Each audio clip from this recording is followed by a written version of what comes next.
돈을 버는 다양한 방법, 재테크 기사와 돈 되는 정보로 투자의 기준을 제시해주는 머니쇼 시작합니다.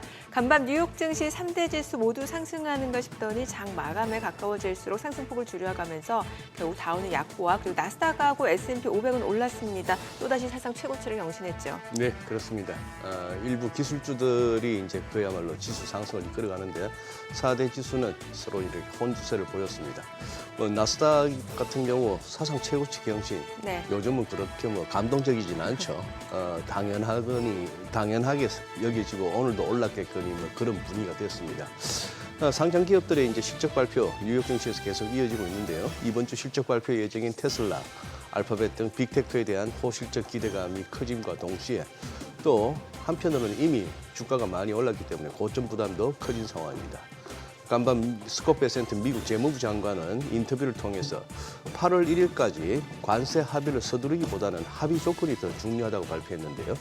원하는 조건이 나오기 전까지는 미국과의 합의가 쉽지 않을 듯하다는 생각도 갖게 됩니다. 관세 정책에 대한 불확실성에 국제 금가격 5주 만에 최고치를 기록했고 미국채 수익률은 장기물 하락, 일부 단기물만 소폭 상승하는 듯 혼조세를 보였습니다. 네, 어제 국내 증시 양시장 올랐습니다. 코스피에서는 개인 투자자가 1조 원 넘게 매도를 했습니다만 외국인과 기관, 동반 순매수에 힘입어서 종가 기준 4거래일 만에 3,210선까지 회복이 됐고요. 요즘 시장에서는 또 어떤 종목, 어떤 업종으로 순환매가 이어지는지 개장할 때마다 좀 궁금해지는 상황인데요. 어제는 이제 삼성전자, LG 에너지솔루션 등 대형주 중심의 상승세가 눈에 띄었죠. 또 이번 주 SK 하이닉스를 비롯해서 대형주 2분기 실적 발표가 예정되어 있습니다. 오늘 국내 증시는 어떤 흐름으로 출발하는지 증시타임에서 확인해 보겠습니다. 오늘 하우머니에서는 국내 증시 개장 후 주목해볼 업종과 이슈에 대해서 살펴보겠습니다. 어제 장에서는 중국의 감산 정책에 리튬, 철강 관련주가 오름세를 보였다는데요. 오늘은 어떨지 한번 짚어보겠습니다. 네, 지금 보시고 계신 머니쇼는 SBS 비즈에코 유튜브에서 실시간 시청이 가능합니다. 더 많은 국내 주식 정보 받아보실 분들은 카카오톡 채널 머니랩 추가하시기 바랍니다. 그럼 먼저 빠르게 돌아가는 글로벌 증시 상황부터 정리해 볼까요? 최주연 아나운서 소식 전해주시죠. 오늘 시장은 관세보다는 실적에 더 주목하면서 강세를 이어갔습니다. 이번 주에 있을 미국 빅테크 기업들의 실적에 대한 기대감 속에 S&P 500과 나스닥 지수는 사상 최고치를 또다시 기록했죠. 다만 장 마감으로 갈수록 고점에 대한 부담이 커지면서 지수 상승폭은 줄어들고 다우지수는 하락세로 마감했는데요. 만약 예상외로 빅테크 기업들이 이번 주에 부진한 실적을 기록하면 증시는 높은 밸류에이션으로 인해서 더 큰 하방 압력을 받을 수 있겠습니다. 마감상 보면 다우지수는 오늘 0.04% 소폭 빠지긴 했지만 S&P 500 지수는 0.14% 오르면서 처음으로 6,300선 위에서 마감이 됐고요. 나스닥 지수도 0.38% 뛰면서 6거래일 연속으로 최고치를 경신했습니다. 빅테크 기업들은 곧 공개될 테슬라와 알파벳의 실적 발표를 앞두고 대부분 상승했습니다. 에버코어 ISI는 알파벳 실적이 나오기 전에 알파벳에 대한 투자 의견을 비중 확대로 유지하고 뱅크 오브 아메리카도 2분기 검색 지출 실적과 클라우드 실적이 알파벳의 매출 증가세를 견인할 것이라면서 목표가를 $200에서 $210로 상향했는데요. 이 같은 기대감 속에 알파벳 주가는 오늘 2% 넘게 상승 마감했습니다. 또 그 밖에 애플도 미국 법원이 구글과 애플의 검색 엔진 거래를 허용할 것이라는 전망이 나오면서 생각보다 애플의 매출이 큰 영향을 받지 않을 것으로 예상되자 오늘 0.62% 상승세로 마감했습니다. 다만 엔비디아만 H20의 생산 난항 전망에 오늘 0.6% 하락세를 보였습니다. 시총 6위부터 보면 메타는 모건 스탠리에서 목표 주가를 $650에서 $750로 상향 조정하면서 오늘 1% 넘게 뛰었고요. 브로드컴도 빅테크 실적에 대한 기대감 속에 1.72% 상승했습니다. 반면 테슬라는 실적 발표를 앞두고 투자자들 사이에서 불안감이 커지면서 소폭 하락세로 마감했는데요. 최근 테슬라 판매량이 급감하고 있고 일론 머스크 CEO의 정치 행보, 로보택시 성과, 그리고 전기차 세액공제 폐지로 인한 매출 타격 등 지켜봐야 할 사안들이 많기 때문입니다. 그래도 일단 현재까지 미국 기업들은 2분기에 좋은 실적을 기록하면서 시장을 떠받치고 있습니다. 오늘 실적을 발표한 기업들까지 포함해서 그중 약 85%는 예상보다 높은 주당 순이익을 보고했는데요. 이는 5년 평균인 78%와 10년 평균인 75%보다 크게 높습니다. 또 월가에서도 강한 실적에 힘입어서 증시 낙관론을 계속 내놓고 있는데요. 웰스파고 증권도 미국 대형 기술주의 견조한 실적을 바탕으로 S&P 500 지수가 올해 하반기에도 두 자릿수 상승세를 기록할 것이라고 내다봤습니다. 또 라벨리어 어소시에이츠 자산운용사도 미국 기업들이 강한 실적을 보이고 있고 관세 발표 이후에도 주가는 계속 상승세를 이어가면서 강세장이 끊이지 않을 수 있어 보인다고 설명했습니다. 이어서 그럼 오늘 나온 지표도 살펴보면 미국 컨퍼런스 보도에 따르면 6월 미국의 경기 선행지수는 전월 대비 0.3% 떨어지면서 올해 상반기에만 3% 가까이 하락하는 것으로 나왔습니다. 조사 측은 낮은 소비자 기대 심리와 부진한 제조업 신규 주문, 그리고 실업수당 청구 건수가 3개월 연속 증가한 것이 주요 원인이라고 밝힌 데 이어서 6개월 기준 확산지수도 50을 밑돌면서 경기 침체 신호가 포착됐다고 말했습니다. 다만 이 신호에 대해서는 크게 우려할 필요가 없다고 전문가들은 말했는데요. 옥스퍼드 이코노믹스의 미국 수석 경제학자는 경기 선행지수는 소수의 구성 요소에만 치중돼 있기 때문에 잘못된 신호를 보내는 경우가 많다면서 앞으로도 그럴 가능성이 높다고 밝혔습니다. 오늘 미국의 자산시장은 일본의 참의원 선거에 요동치는 모습이었습니다. 주말 사이 참의원 선거에서 일본의 열린여당이 과반 의석을 확보하지 못했지만 이시바 총리가 총리직을 유지하겠다고 시사하면서 대정 확대 우려가 단기적으로 잦아들었는데요. 이에 그동안 급등했던 일본 금리가 하락하자 미국 채권 시장도 하락 쪽으로 방향을 틀었습니다. 결국 10년물 금리와 30년물 금리 모두 0.05%포인트 하락했습니다. 일본 참의원 선거 참패에도 엔화는 참의원 선거 재료 소멸로 약세 압력이 완화되고 재정 우려가 줄어들면서 강세를 보였는데요. 이에 따라 달러는 엔화 대비로 약세를 보였습니다. 오늘 달러 인덱스는 0.64% 빠지면서 97.85에서 움직였습니다. 금값은 한 달 만에 최고치를 기록했습니다. 아까 보신 대로 오늘 미국 달러가 약세를 보이고 8월 1일 관세 데드라인이 점점 다가오면서 관세 불확실성에 대한 핵지 수단으로 금이 다시 떠올랐기 때문인데요. 간밤 금 선물은 1.53% 급등하면서 온스당 3,409달러에서 거래가 됐습니다. 이런 가운데 국제유가는 미국의 관세 협상과 유럽연합의 러시아산 에너지 수출 규제 움직임에 대한 우려 속에 2거래일 연속으로 하락했습니다. 오늘 WTI와 브렌트유는 각각 0.21%, 0.43% 하락했습니다. 굿모닝 마켓이었습니다.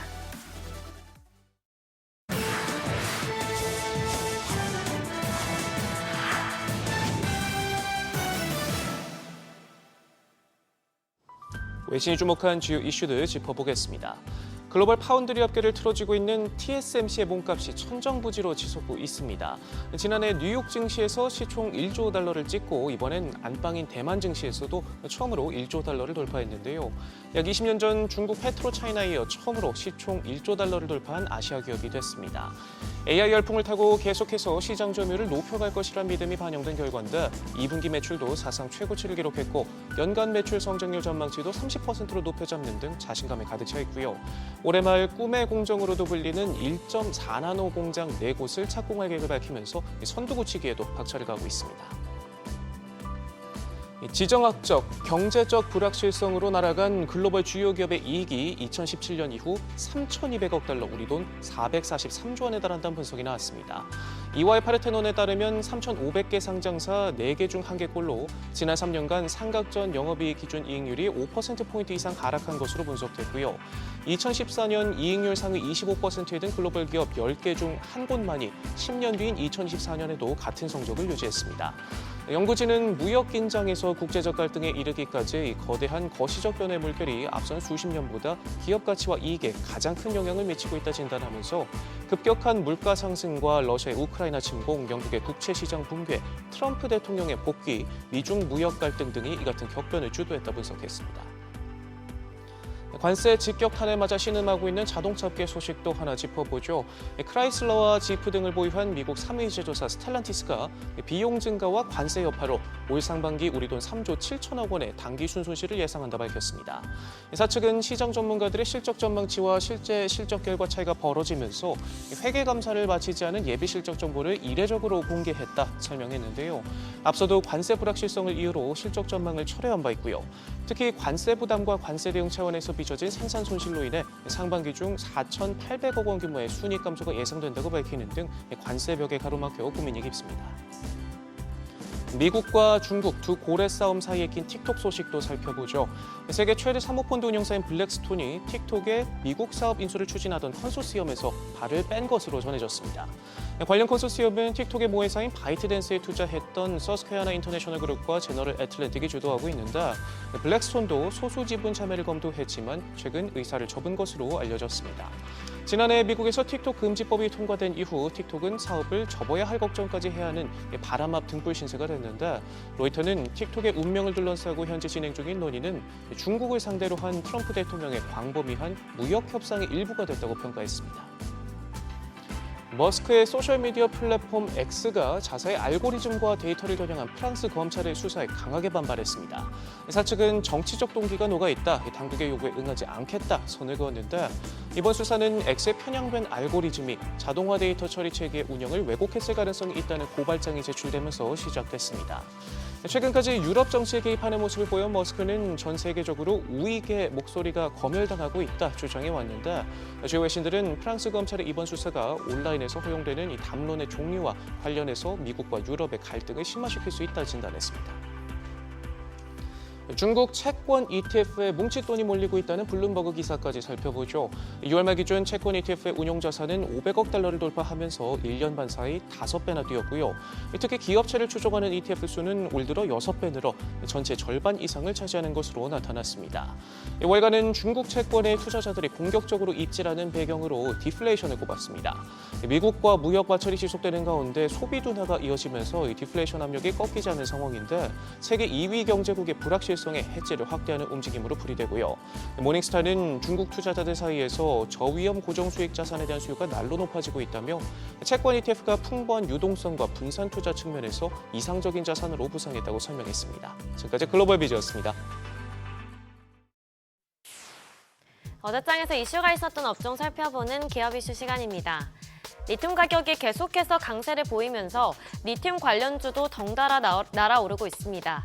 어제에 이어 강하게 시세 분출했는데요. 상하이 금속거래소에 따르면 최근 탄산 리튬 선물은 장중 톤당 7만 1,020위안에 거래됐는데 이는 지난 4월 중순 이후 최고치입니다. 이렇게 리튬 가격이 뛴 이유는 최근 중국 대형 리튬 채굴업체인 장거광업이 지방정부의 지시로 칭하이성의 관산에서 리튬 생산을 중단했기 때문으로 보입니다. 그런데 리튬 가격의 상승은 2차 전지와도 무관하지 않은데요. 업계에선 리튬이 2차 전지 배터리의 가장 기초가 되는 재료인 만큼 리튬 가격이 오르면 양극재 업체들의 제품 가격이 동반 상승하고 나아가 전기차 가격도 오를 것으로 내다보고 있습니다. 특히 유이 레너테크의 경우 리튬 배터리 리사이클링 기업인 제영텍의 2대 주주로 지분을 보유하고 있어서 리튬 가격 상승에 따른 수혜가 기대되는 상황입니다. 마감 상황 보면 유이 레너테크와 리튬 포어스, 또 하이드로 리튬까지 모두 상한가 기록했고요. 중앙첨단 소재도 23% 가까이 시세 분출했고 천보도 12.35% 상승으로 마감했습니다. 이처럼 리튬 가격 상승과 2차 전지 업종은 무관하지 않은데요. 리튬 가격에 따른 제품 가격 상승으로 전기차 밸류체인 업체들은 실적 개선을 기대할 수 있어서 리튬 광산의 생산 중단에 따른 공급 축소는 2차 전지 업체들의 주가에 굉장히 중요한 트리거로 작용하고 있다는 분석이 나오고 있습니다. 더불어서 미국이 중국산 흑연이 들어간 음극재에 대해 93.5%의 관세 부과를 결정한 점도 2차 전지주 주가를 밀어 올렸는데요. 만약 이렇게 되면 중국산 음극재의 가격이 2배 이상 오르게 돼서 미국 전기차 업체들은 중국산 의존도를 낮추려 할 것이고 이 과정에서 국내 기업, 특히 국내 유일의 음극재 기업인 포스코 퓨처엠이 미국 시장 내 점유율을 확대할 기회를 얻게 될 거란 분석입니다. 마감 상황 보면 사마 알미늄 13.94% 시세 분출했고요. 이닉스와 롯데에너지 머티리얼즈도 12% 넘게 올랐고 덕산테코피아 7.83%, 신성 ST도 7.28% 상승으로 마감했습니다. 해상폭력 관련 사업의 추진이 조만간 이뤄질 것으로 보이면서 관련주가 날아올랐습니다. 먼저 더불어민주당 김원희 의원이 정부가 주도적으로 추진하기로 한 해상폭력 발전과 관련한 SOC 사업을 예비 타당성 면제 사업으로 조속히 추진할 것을 촉구했는데요. 김 의원은 산업과 에너지의 대전환 시대에 정부의 전략적인 역할과 선제적인 지원이 절실한 만큼 주무부처인 산업통상자원부가 예타 면제 사업으로 적극 추진할 것을 당부한 것으로 알려졌습니다. 더불어서 인천시 역시 수소와 해상풍력 등 탄소 중립을 앞당기기 위해 옹진군 영흥도 일대에 미래 에너지 단지를 만들기 위한 타당성 조사를 하기로 했다는 소식도 관련주에 호재로 작용했습니다. 마감 상황 보면 태웅이 28% 넘게 시세 분출했고요. CS 윈디도 10% 넘게 올랐고 SK 오션플랜드 7.77%, 우리기술 6.23%, 두산 에너빌리티도 5% 넘게 시세 분출했습니다. 마지막으로 폴더블폰 관련주도 연이어서 강하게 시세 분출했습니다. 하반기에 삼성전자와 화웨이가 두 번 접는 폴드폰, 일명 트리폴드폰을 나란히 선보일 예정이고 또 애플이 내년에 폴더블 아이폰을 내놓을 것으로 보이면서 폴더블폰의 시장이 본격적으로 크게 성장할 것으로 전망되고 있습니다. 이런 가운데 특히 세경 하이테크가 강세 보였는데요. 폴더블 유기발광 다이오드 OLED 공급사인 삼성 디스플레이에 폴더블 폰 필름을 독점 공급하고 있는 점이 부각된 것으로 풀이됩니다. 또한 폴더블 폰의 내장 힌지를 주력으로 생산하고 있는 파이넴텍 역시 해당 분야에서 경쟁력 우위를 가질 것으로 예상되면서 낙관적인 전망이 기대되고 있습니다. 마감 상황 보면 세경 하이테크가 상한가 기록했고요. 이녹스 첨단 소재 18.47%, DKT와 파이넴텍도 6% 넘게 시세 분출했고 마지막으로 테이펙스가 5.8% 강세 보였습니다. 지금까지 기업 이슈 전해드렸습니다.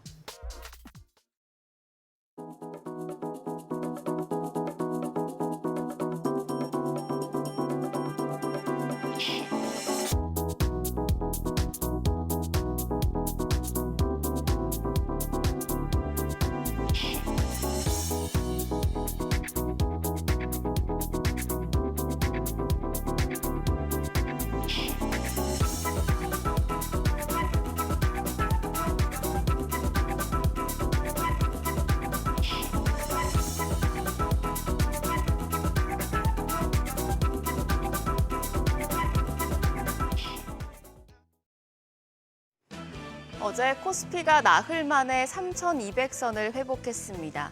지수가 오르는 가운데 눈여겨볼 건 주도주와 소외주의 흐름입니다. 시장이 기존 주도주에 집중하던 시기가 지나가고 있습니다. 가격 부담이 덜한 업종으로 매수세가 분산되는 과정에서 빠른 순환매까지 동반되다 보니 엇박자가 타면 손실이 날 수 있는 장인데요. 투자 전략 어떻게 세우면 좋을지 어제장 복귀하면서 오늘장 투자 포인트들 짚어보겠습니다. 코스피 0.7% 올라서 3,210선에 마감했고 코스닥도 막판에 상승 반전하면서 강보합순에서 거래를 마쳤습니다. 주말 사이에 트럼프 대통령의 관세 발언이 늘어난 점은 부담이었지만 여전히 낙관론이 이어지고 있고 또 트럼프 대통령과 시진핑 주석의 만남이 추진되고 있다는 점 등은 안도 요인이었습니다. 다만 지수는 올랐는데 코스피 상승 종목보다 하락 종목 수가 더 많았었기 때문에 어떤 종목을 보유하고 있느냐에 따라서 상승세를 체감하는 게 다를 수 있는 시장이었습니다. 어제 코스피에서 외국인의 강한 매수세가 나타났습니다. 거의 9천억 원 가까이 순매수했습니다.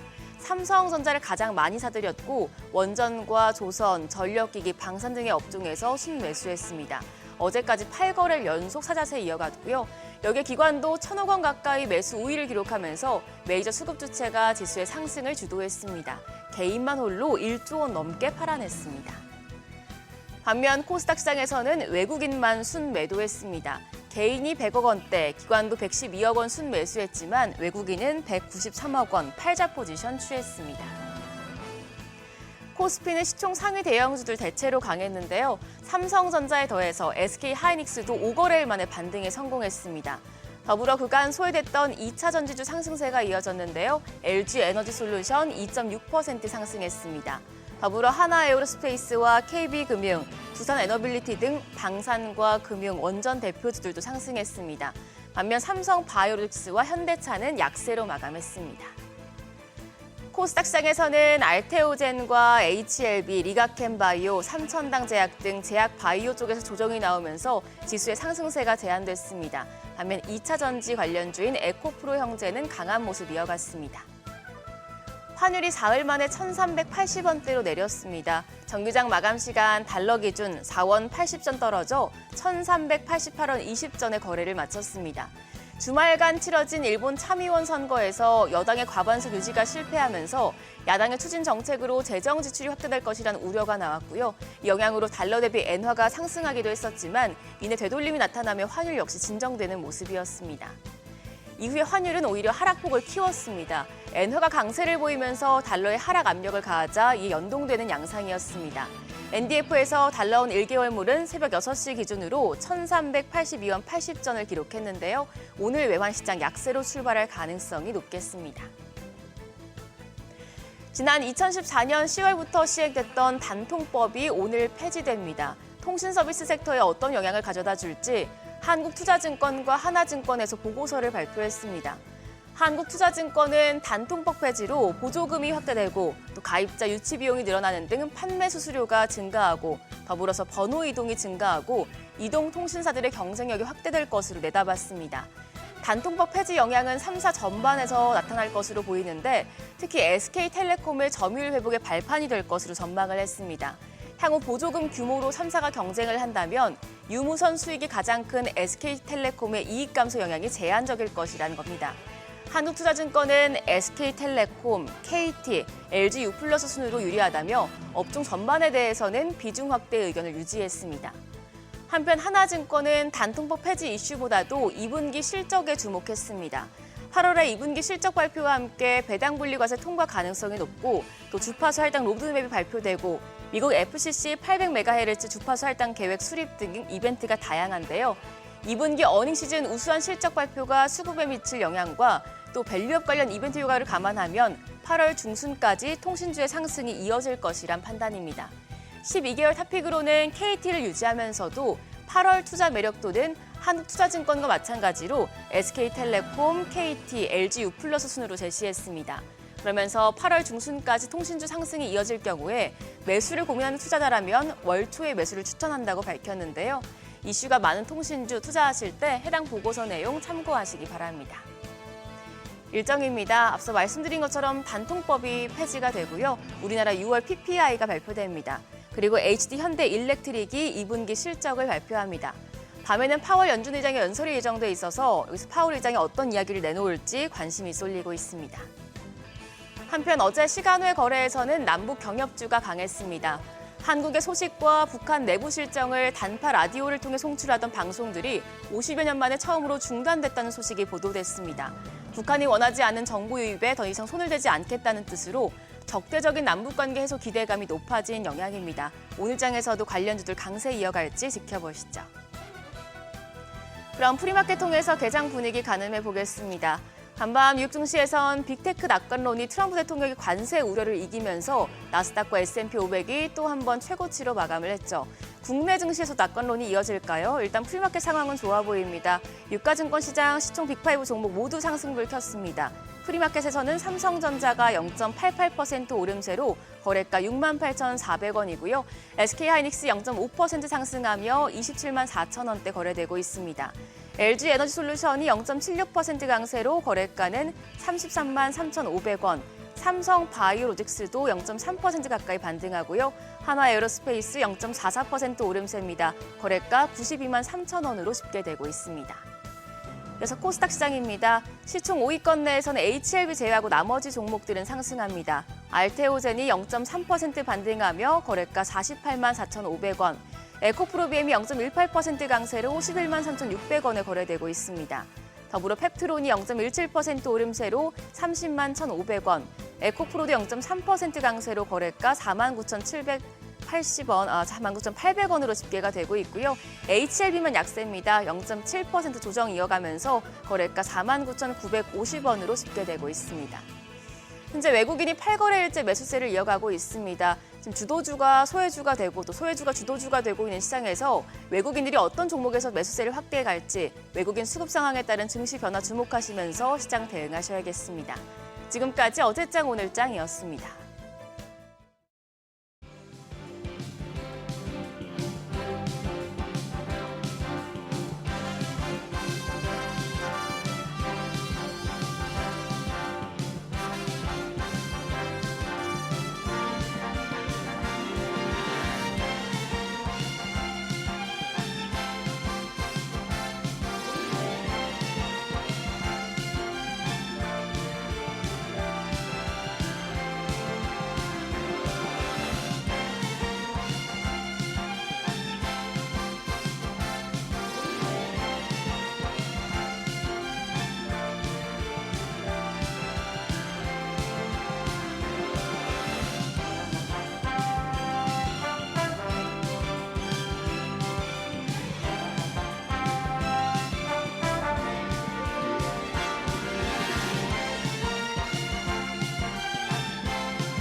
네, 현재 시각 8시 26분 향해 갑니다. 지금 보시고 계신 머니쇼는 SBS BG앱과 유튜브에서 실시간 시청이 가능합니다. 특히 SBS BG앱 다운로드 받으셔서 시청하시면 다양한 정보 확인해 보실 수 있고요. 더 많은 주식 정보 원하시는 분들은 카카오톡 채널에서 머니를 검색하셔서 친구 추가하시면 됩니다. 저희 오프닝 때 네. 요즘 국내 증시 종목 순환매, 업종 순환매 굉장히 빠르게 나타나고 있어서 오늘은 과연 어떤 섹터로 매수세가 유입될지 궁금하다라는 말씀을 드렸는데 자, 뭐 어제 보니까 종가 기준 3,210선까지 회복이 된 상황에서 네. 나는 왜 이 수익률에 동참하지 못할까라는 고민되시는 분들은 네. 카카오톡에서 머니랩을 검색하시면 조금 더 그 수익률에 동참하실 수 있을 거라는 생각이 듭니다. 아, 그래요. 야, 우리 참 정민행 그 머니랩의 진심인데. 요즘에 제가 포트폴리오 어떤 종목을 담아야 될지 고민이 많아가지고 네. 종종 참고를 해서 여러분들께도 드리는 말씀입니다. 그래요. 예. 뭐 의외로 주변에서 그런 얘기들 많이 하시죠. 네. 지금 뭐 장은 좋다는데 나는 별로야 하는 소리를 그렇죠. 많이들 하세요. 예. 그나마 이제 그동안 너무너무 오랜 세월 고생했던 2차 전지가 좀 움직이는데 이게 지속성이 얼마나 되려는지. 그렇죠. 그거, 이제 시작 이제 아니냐라고 보고 계시는 분들도 있으시고. 그런 것도 있고. 예. 네. 야, 근데 지금 뭐 하기 좋은 말로 사상 최고치 경신이긴 한데 네. 아니 지금 어제 같은 경우에 S&P 500이나 나스닥이 오르긴 올랐는데 장중 흐름은 약간 올라서 출발해서 쑥 갔다가 그냥 그걸 그대로 이렇게 접은 듯이 상승폭을 다 많이 데칼코마니처럼 반납했죠. 이렇게 다 그거 하고 밀리네요. 예. 미국도 약간 고점 부담이 있기는 있나 싶기도 하고. 또 이번 주 빅테크들 실적 발표도 예정돼 있다 보니까 예, 좀 어제는 뭐- 구글 그러니까 예. 알파벳이 어제 뭐 열일했고. 네네네. 우리는 또 조방원이 다시 또 움직이네요, 그죠? 조방원. 예. 근데 오늘은 또 모르겠어요. 오늘은 네. 요즘 너무 빠르니까 너무 이게 빨라서. 조금 엇박자를 타기 시작하면 예. 이게 좀 오래 기다려질 수 있으니까. 그러면 저기 네. AI한테 물으면 알까? 챗GPT나 뭐 이런 애들한테 오늘은 어느 업종이 오를까 물으면 걔들이 알까요? 그 생각은 못 해봤는데. 그러면 인간 AI한테 물어보죠 오늘. 인간 AI. 이분 바로 그러시죠. 모셔보겠습니다. 블루닷 AI 연구센터 강정수 센터장님 함께합니다. 어서 오세요. 안녕하세요. 예. 박사님 요즘 이게 카메라 세례를 받으셔서 그러나 우리 SBS 비즈에서 머니쇼에 이제 출연하시더니 온 매체에서 다 박사님 막 초빙해 가더라고. 맞습니다. 그죠? SBS 비즈가 다 물꼬를 터주고 있습니다. 물꼬를 터지고. 그래도 제일 들을 만한 내용은 저희들한테 먼저 이렇게 풀어주시고. 네. 네. 어제뿐만 아니고 요즘 미국장 뭐 이렇게 너무 당연시되고 있습니다. 당연히 오르겠지. 네. 뭐 빠질 이유가 있어 이런 분위기인데 지금 어떻게 진단하세요? 빠진 이유는 어제 특히 이제 올랐다가 하락한 이유는 특히 가장 중요한 건 유럽연합과의 관세 협상에 대한 두려움들이 좀 커졌다고 보고 있는데요. 네. 저는 이제 매일 저녁이나 아침에 이제 독일 뉴스를 좀 듣는 편인데요. 독일 뉴스. 네, 그렇죠. 그러니까 독일 방송에서 하는 이렇게 공영 방송에서 하는 뉴스를 예. 좀 들어보면 거의 뭐 프랑스 대통령, 외무부 장관, 독일 총리 뭐 더 거품을 울면서 예. 지금 미국을 비판하고 있거든요. 협상에 임하는 태도가 좋지 않다. 네. 우리도 이렇게 할 수 없기 때문에 보복 조치에 대한 준비를 강행하겠다.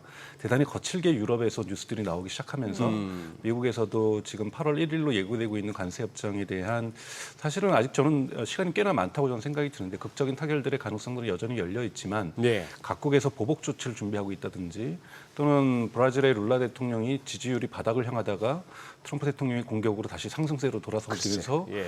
뭔가 정치적인 배경에서 강력한 협상력을 얻게 된다든지 뭐 이러한 여러 가지 희비들이 또 일본 자민당 같은 경우는 또 선거에서 예상의 어떤 선거의 성과를 못 내면서 네. 협상력이 또 떨어지는 경우도 있고요. 그래서 여러 가지 경우에 있어서 8월 1일까지는 그래도 관세 협상이 이제는 마무리됐으면 좋겠다는 기대감들이 있지만 이 불안감들이 커지면서 좀 전적으로 누르지 않았나 이렇게 저는 개인적으로 보고 있고요. 네. 근데 하지만 이걸 받쳐주고 있는 것은 실적 발표가 말씀하셨던 것들이 이어지고 있는데 대단히 좋을 걸로 예고하고 있고요. 좀 이따 네. 말씀드리겠지만 테슬라도 실적은 좋지 않지만 그 이후에 가이던스가 좋을 것이기 때문에 저는 그 이후에 계속해서 긍정적인 흐름들을 이어갈 수 있기 때문에 미국의 기업들이 지금 받쳐주고 있고 미국의 어떠한 정부 정책의 불확실성이 지금 아직까지는 걷어지고 있지 않는 상황이 아닌가로 저는 생각하고 있습니다. 그럼 8월 1일 좀 지나면은 어느 정도 그런 불확실성은 좀 해소될 수 있을 거라고 보세요? 만약에 유럽연합하고 가장 예. 큰 데는 지금 유럽연합이죠. 유럽연합. 유럽연합하고의 협상이 타결되지 않는다라면 불확실성은 더 커질 수 있겠죠. 더 근데 이제 유럽연합하고 협상이 결국은 타결된다라면 네네. 지금 유럽연합은 10%는 받아들이겠다라는 거고요. 예. 그리고 이제 예외로 자동차라든지 몇 가지를 예외를 해달라고 자꾸 미국에게 요청을 하고 있는 거고 그 대가로 미국의 뭐 버번 위스키라든지 뭐 미국이 좋아하는 것들 이런 것들에 대한 수입을 유럽으로의 수입을 더 늘리겠다 이런 협상 조건을 내걸고 있는데 네. 미국이 되게 비타협적으로 지금 현재 나오고 있는 상황이기 때문에 어떻게 이 풀릴지는 조금 더 지켜봐야 될 것 같습니다. 왜냐하면 조금씩 이 시간이 좁혀질수록 자국의 민족주의들이 발생할 수밖에 없고 이런 부분이 가장 강한 국가가 프랑스거든요.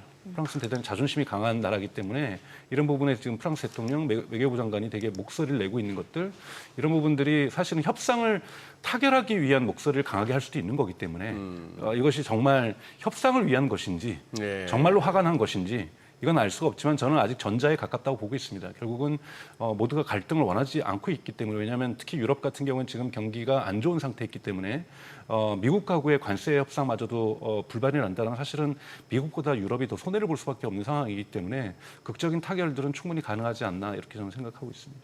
그러고 보니 프랑스 말씀하시니까 프랑스 대통령 종신직입니까? 뭐 마크롱이 언제부터 마크롱인데? 이번에 아마 임기 마지막일 거라고 본인도 예상하고 있는 것 같습니다. 그래요. 네. 예. 근데 지금 브라질 대통령 룰라 대통령 같은 경우는 아주 노골적으로 네. 이제 미국의 네. 트럼프 대통령한테 각을 세우면서 자신의 정치적 입지를 오히려 강화하는 기회를 네. 삼고 있는 거는 뭐 눈에 보이는데 유럽 쪽에서 그러면은 미국한테 순순히 협상하기보다 좀 이렇게 강경하게 나오는 데가 아까 말씀하신 독일? 프랑스죠. 가장 중요한 프랑스. 것은 프랑스가 대단히 지금 강력한 입장인 거고요. 그런데 네. 이제 유럽연합은 이제 브라질하고 좀 다른 것은 브라질은 사실은 무역 적자국이잖아요, 미국하고. 미국이 사실은 오히려 브라질 수익을 얻고 예, 있는 그러니까. 곳이고 네. 유럽 같은 경우는 유럽이 무역 흑자를 보고 있는 지역이죠. 네. 그렇기 때문에 특히 지금같이 경기가 안 좋을 때 대미수출이 축소되거나 이렇게 왜곡됐을 경우에는 유럽에 줄 수 있는 부정적 영향이 너무나도 큽니다. 그리고 또 하나는 사실은 이거에 대한 불만이 커졌던 건 사실 우크라이나에 대한 미국의 어떠한 지원을 지연시켰던 부분들 이런 갈등들이 되면서 네. 무언가 나사에 대해서 독립적인 어떤 뭔가 유럽의 조치가 있어야 되겠다고 하면서 자국적인 애국주의가 좀 강화됐었는데요. 최근에 트럼프 대통령이 우크라이나를 지원하겠다. 50일 협상을 예. 해라. 근데 예. 이 부분도 유럽에서 되게 불만이 많아요. 그러니까 즉 50일 뒤에 안에 러시아하고 협상하라는 것은 50일 동안 열심히 러시아가 우크라이나를 공격하라는 뜻 아니냐. 그러니까. 이런 식으로 예, 해석을 예. 하기로 하고 있고요. 그리고 또 하나는 우크라이나 이 부분에 대한 지원을 해주면서 패트리엇 미사일이라든지 이런 걸 지원해주면서 돈은 유럽이 내라. 이렇게 얘기를 하고 있는 부분들 이런 부분에서 예. 뭔가 그나마 다시 우크라이나 편으로 돌아온 것 같으면서도 뭔가 뒤가 찝찝한 이런 상황들이 좀 계속되고 있는 것 유럽연합의 지도자들이 불편한 심기들을 계속해서 드러내고 있는 부분이라고 볼 수가 있습니다. 네. 네. 자, 어찌됐건 뭐 지금 관세 정책과 관련해서는 이게 어느 정도 확정이 되기 전까지는 좀 불확실성을 안고 가야 되는 상황이고 이제 이번 주 기업들 실적 발표 네. 예정돼 있잖아요. 앞서서 이제 테슬라 같은 경우는 실적은 그렇게 좋지는 못할 수 있는데 이제 가이던스가 중요하다는 말씀 주셨으니까 맞습니다. 이 관전 포인트 좀 알려주세요. 네네네. 우선은 여러분 1분기 실적 발표를 좀 복귀하실 네네. 필요가 있습니다. 1분기는 정말 최악의 상황이었고요. 그러니까 테슬라가 모델 3를 만든 이후에 네. 가장 최악의 실적들을 보였습니다. 네. 한 분기로서는. 그럼에도 불구하고 그날 저는 기억나는 것이 그 실적을 예를 들면 발표를 하고 그 PDF 데이터를 올리죠. 네. IR 자료를 올린 다음에 곧 컨퍼런스 콜이 열립니다. 요 사이에 주가가 되게 폭락을 합니다. 그러나 일론 머스크가 나와서 가이던스를 발표하자 주가가 다시 회복되면서 네. 오히려 상승하는 걸로 마감이 끝났고 그 이후 일주일 동안 계속해서 상승하는 모습을 보여줬거든요. 그만큼 최근에 이 테슬라의 실적은 미리 선반영되고 있는 거죠. 왜냐하면 4월 그러니까 우리가 여러분 아신 것처럼 1분기 실적은 4월 1일 날 이미 딜리버리 그러니까 인도량이 인도량이 발표가 됐었고 네. 이번에도 7월 초에 인도량이 발표되면서 실망감들은 다 이미 거기에 들어가 버렸다라는 거죠. 이미 저 정도 자동차 판매 매출이면은 실적이 좋지 않겠다라고 해서 선반영이 다 되고 있었고 또 그전에는 벌써 유럽에서 판매가 떨어지고 있다. 중국에서 예상만큼 판매가 올라가고 있지 않다. 이런 보도들이 나오면서 계속해서 선반영되고 있었기 때문에요. 이 실적이 나쁠 것에 대해서 좋아질 거라고는 어떠한 사람들도 기대하고 있지 않다라는 거죠. 문제는 다들 테슬라에게 기대하려는 것은 가이던스인데요. 네. 작년까지의 가이던스는 뭔가 먼 미래였다라면 네. 최근에 나오는 가이던스는 대단히 이번 분기 내에 다음 분기 내죠. 예를 들면 지난번에 4월 달에 발표할 때는 2분기 내에 신차가 발표된다고 얘기를 해줬거든요. 네. 그리고 그 같은 분기 내에 2분기 내에 로보택시가 시작한다고 얘기를 해줬는데 지금 예. 사실은 두 개의 약속 중에서 하나만 지켜진 거죠. 로보택시만 오스틴에서 시작을 한 거고 예. 신차 발표는 이루어지지 않았습니다. 그러면 이번에 또 나오면서 중요한 부분들은 뭐 몇 가지 부정적인 포인트를 먼저 나중에 말씀드리겠지만 긍정적인 포인트는 가이던스가 나올 겁니다. 가이던스에서 앞으로 로보택시가 얼마나 빠른 속도로 많은 도시에서 확장될 것인가에 대한 가이던스가 나올 거고요. 네. 로보택시에 대한 가이던스가 가장 중요하고요. 두 번째는 미뤄진 신차가 언제쯤 나올 것인지. 아하. 이 부분이 그래서 지금 OBBBA의 법에 의해서 사라지는 보조금이 9월 말까지는 보조금이 나오고 10월부터 보조금이 사라지는데 혹시 10월부터 신차가 나와서 이 보조금의 마이너스 효과를 상쇄시킬 수 있을 것인지 이 두 번째 가이던스가 중요하고 더욱더 큰 가이던스 사람들이 기대하고 있는 옵티머스의 3세대입니다. 지금 테슬라가 생산하려고 하고 있었던 것은 옵티머스 3세대를 2025년 올해 5,000대를 생산한다고 했었는데요. 4월 2일 날 그 해방의 날 트럼프가 발표한 이후로 중국이 히토리오 수출을 금지한 이후로 바로 테슬라에서 발표한 것은 올해 5,000대 생산 불가. 왜냐하면 중국이 히토리오를 안 주면 우리는 생산할 수 없다라고 나왔었거든요. 근데 또 이번에 히토리오하고 엔비디아의 H20을 맞바꾸기 하면서 히토리 수출이 지금 풀린 상태잖아요. 그리고 그 풀린 이후에 6월 달에 여러분 히토리오의 미국 수출량이 600% 증가합니다. 그만큼 기저효과가 있었다라는 것이긴 하지만 대단히 히토리오를 지금 빠르게 수입을 하면서 테슬라 같은 경우에도 옵티머스 3에 대한 생산 계획을 발표하고 있는데 아마 생산을 5,000대는 못하더라도 예를 들면 3,000대는 할 수 있다. 2,000대는 할 수 있다. 이 가이던스를 얘기할 거. 근데 이 요번에 만드는 제3세대 모델은 정말 인간하고 유사할 정도의 휴머노이드 로봇의 완성도가 높아질 거다. 이런 이야기만 나오면 이것이 먼 미래, 1년을 기다려야 되고 2년을 기다려야 되는 것이 아니라 그러면 다음 분기부터 뭔가 공장에서 가동되는 모습이 보이겠구나. 네. 왜냐하면 올해 3,000대를 생산하기 위해서는 9월 달 정도에는 가동이 돼야 된다는 거거든요. 네. 그러니까 좀 가까운 분기 내에 어떠한 테슬라의 미래 모델들이 나온다라는 이 가이던스만 나와도 저는 테슬라의 주가는 긍정적으로 반응할 가능성은 상당히 높다라고 저는 보고 있습니다. 저거 진짜 로봇 맞죠, 저거? 네, 저건 아직까지 사람이 들어가서 저러는 거 아니죠? 아닙니다. 아닙니다. 예, 2세대 로봇이고 여러분 저 로봇에서 가장 보셔야 될 것은 춤을 잘 춘다가 아니라 발바닥에 발가락이 있다라는 거예요. 발가락이 있다. 네, 발가락이 지금 하나가 있습니다. 하나가 흔히 말해서 인간의 5가지 발가락을 하나의 발가락으로 표현해가지고 발가락을 가지고 있거든요. 지금 휴머노이드 로봇 중에서 발가락을 가진 첫 번째 로봇이에요. 근데 발가락을 가지면 균형 감각이 좋아집니다. 균형 감각이 좋아지면 배터리를 적게 씁니다. 그래서 이 균형 감각을 잡을 때 가장 많은 에너지를 쓰게 되는데 이 부분에서 테슬라가 되게 진일보하다는 걸 보여주고 있는 거고요. 지금 이제 테슬라가 지금 아직 극복하고 있지 못하는 것은 손의 자유도가 대단히 인간의 손에 가까워지긴 했지만 손에 힘이 아직 없다라는 거예요. 그 전에 이렇게 달걀 짚는 것도 네. 있었잖아요. 그러니까 정밀성은 좋아졌는데 예. 또 무거운 거는 잘 못 든다. 이 부분을 어떻게 해결할 것인가가 되게 기술적으로 좀 남아있는데 그러니까 휴머노이드 로봇은 아직은 시장에 저 보시면 저기 무거운 짐이 아니에요. 비닐봉지 안에 비닐만 드는 거 그렇죠. 같은데. 가벼운 거를 예, 지금 들고 예, 있기 때문에 저 예. 빗자루도 무거운 것이 아니거든요. 예. 손의 정밀성들은 되게 좋아지고 있으나 손의 힘이 아직은 강화되고 있지 못해요. 왜냐하면 정밀하게 하기 위해서 여기에 정밀한 예를 들면 전기 모터를 아주 작은 전기 모터, 액추에이터라는 것을 집어넣고 있는 거거든요. 회전하는 전기 모터가 있고 앞뒤로 움직이는 전기 모터 이걸 두 가지를 섞어서 있는 건데 이거를 많이 넣다 보니 각각의 전기 모터의 힘이 약한 겁니다. 그러니까 이런 부분을 어떻게 해결할 수 있을 것인가가 관건이라고 볼 수가 있는 거고요. 또 하나 이제 여러분도 얘기하신 것처럼 알고 계신 것처럼 그록이 이제 네네. XAI와 이번에 투자자들은 반드시 질문할 거예요. 테슬라하고 XA하고 지분 익스체인지 교환을 어떻게 할 것이냐. 왜냐하면 왜 여러분들은 뭐 반대하실 수도 있지만 아마 기관 투자자들이나 일반 투자자들 입장에서는 XI에 대한 지분을 테슬라가 갖게 될 때 주가는 테슬라 주가는 크게 오를 수가 있습니다. 왜냐하면 이번에 그록이 들어갔지 않습니까? 예. 그록이 테슬라 차량에 들어가고 옵티머스에도 들어가게 되는데요. 대화하는 정도 수준이에요. 가서 운전하면서 뭐 이것저것 물어볼 수 있는데요. 궁극에 이 AI가 들어가야만 하는 이유는 반드시 들어가야 되는 하는 이유는 우리가 명령했을 때 제가 차를 타고 가면서 형네 집에 가는데 형네 집 가자. 오늘 형이 저녁 식사를 초대했는데 근데 가다가 형 좋아하는 와인집에 들려서 와인 하나 사갖고 가자. 라고 얘기하면 제가 굳이 내비게이션에다가 그쪽으로 그 와인 가게를 불러주지 않더라도 만약에 저의 대화 속에서 형이 좋아하는 와인 종류도 이미 알고 있다라면 그 제가 자주 가는 와인 단골 가게도 알고 있다라면 거기 들렸다 갈 거잖아요. 이런 걸 우리가 스피치 투 태스크라고 합니다. 제가 말했을 때 제 말을 알아듣고 그대로 행동하는 태스크. 이러한 기능들을 아직까지는 가고 있지 못하지만 내년 정도에는 아마 가게 될 가능성이 높거든요. 이걸 위해서는 정도면. 그록이 반드시 필요합니다. 그록이 어떤 뭐 논쟁이 있고 뭐 여러 가지 얘기가 있지만 그록이라는 기술은 자율주행에 반드시 필요한 기술이라고 볼 수 있고요. 옵티머스에도 반드시 필요합니다. 제가 옵티머스한테 언젠간 우리가 집에서 일을 한다고 할 때 설거지 좀 해놔.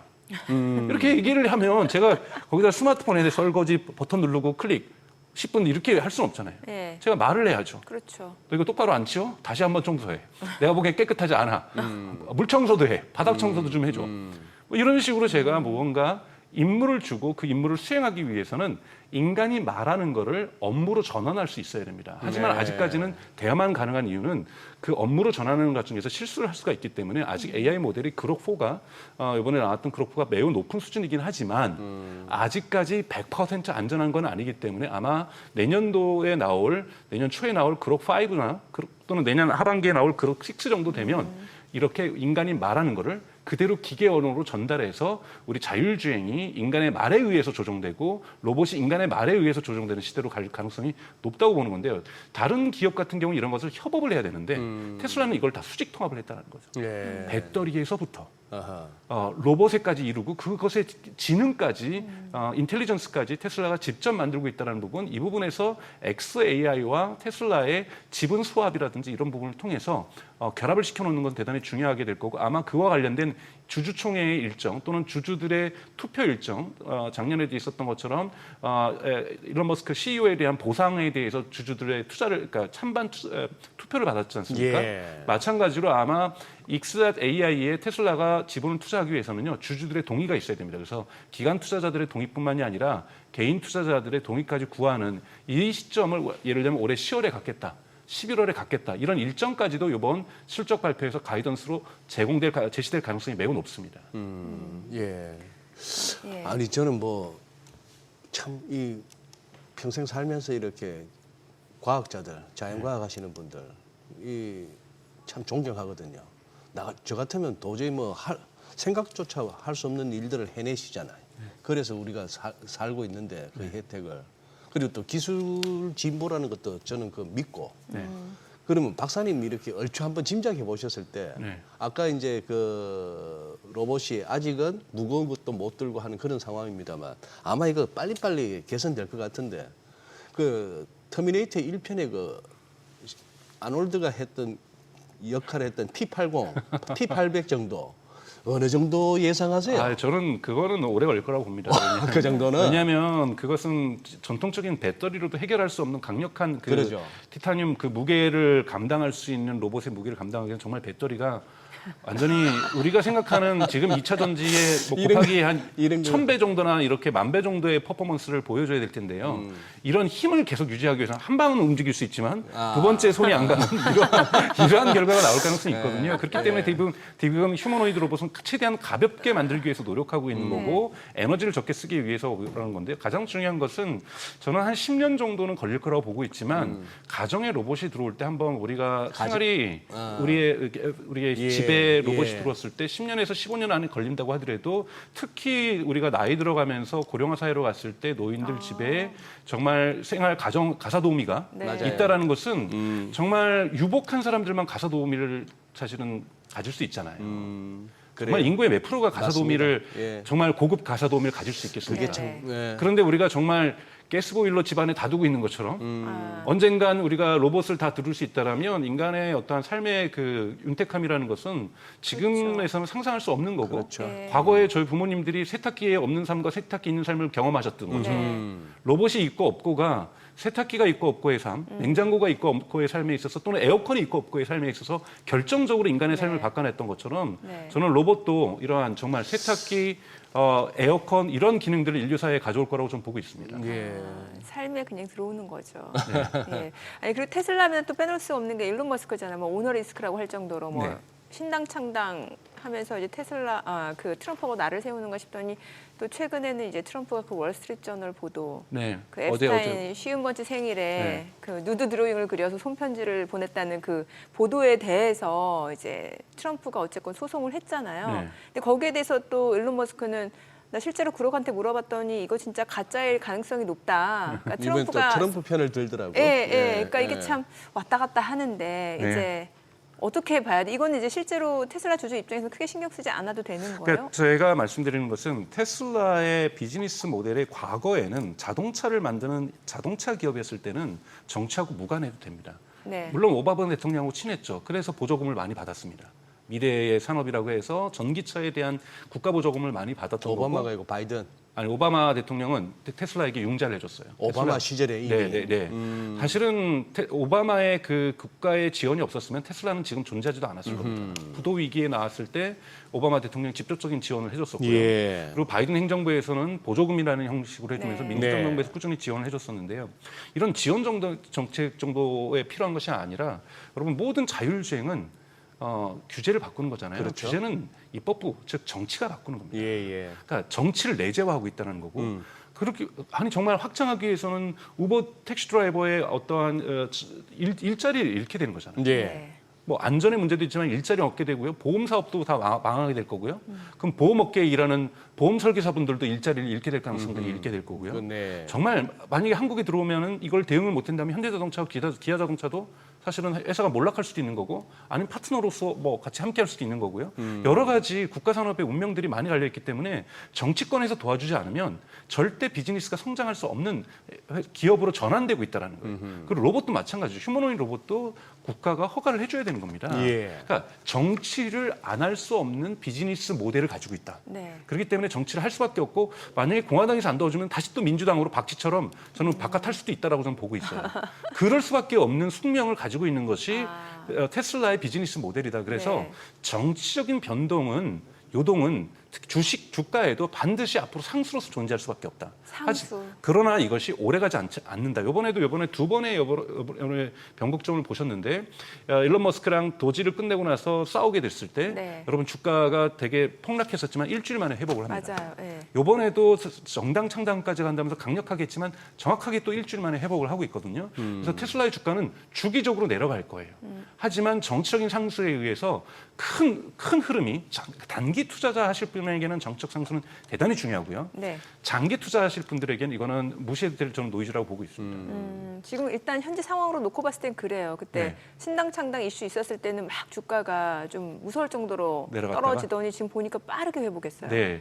왜냐하면 여러분 이번에 스페이스X 이번에 일요일 날 일론 월스트리트저널에서 단독으로 보도했던 것이 뭐냐면 트럼프 대통령이 지시에 따라서 정말로 스페이스X하고의 계약을 취소할지를 검토를 했다라는 거예요. 아, 그렇죠. 예. 근데 검토를 했더니 미국의 나사하고 국방부가 하나도 계약을 취소할 게 없다.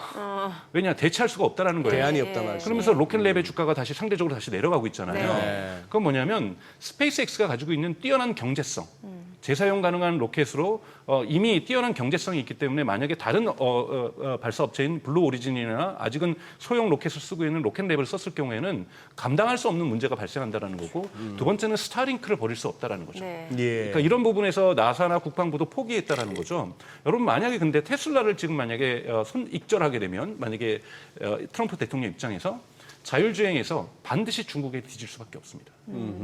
그리고 휴머노이드 로봇도 중국을 이길 수가 없습니다. 아, 예.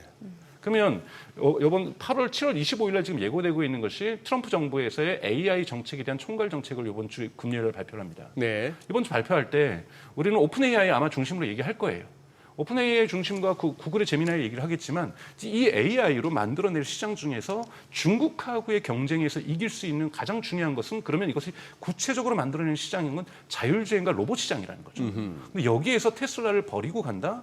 이거는 미국의 산업을 미래 산업이 아니라 그냥 과거에 석유 산업이 풍성했던 1970년대, 80년대로 돌아가자는 얘기밖에 될 수가 없기 때문에 네. 미래지향성들을 발표하기 위해서는 테슬라랑 갈 수밖에 없고 그렇기 때문에 트럼프 대통령도 최근에 입장을 바꿔서 제3정당 트럼프가 창당하려는 거 이런 머스크가 창당하는 거 그렇게 나쁘지 않을 수 있다 우리 공화당이 이런 발언까지도 하면서 그런 발언을 직접 했습니다.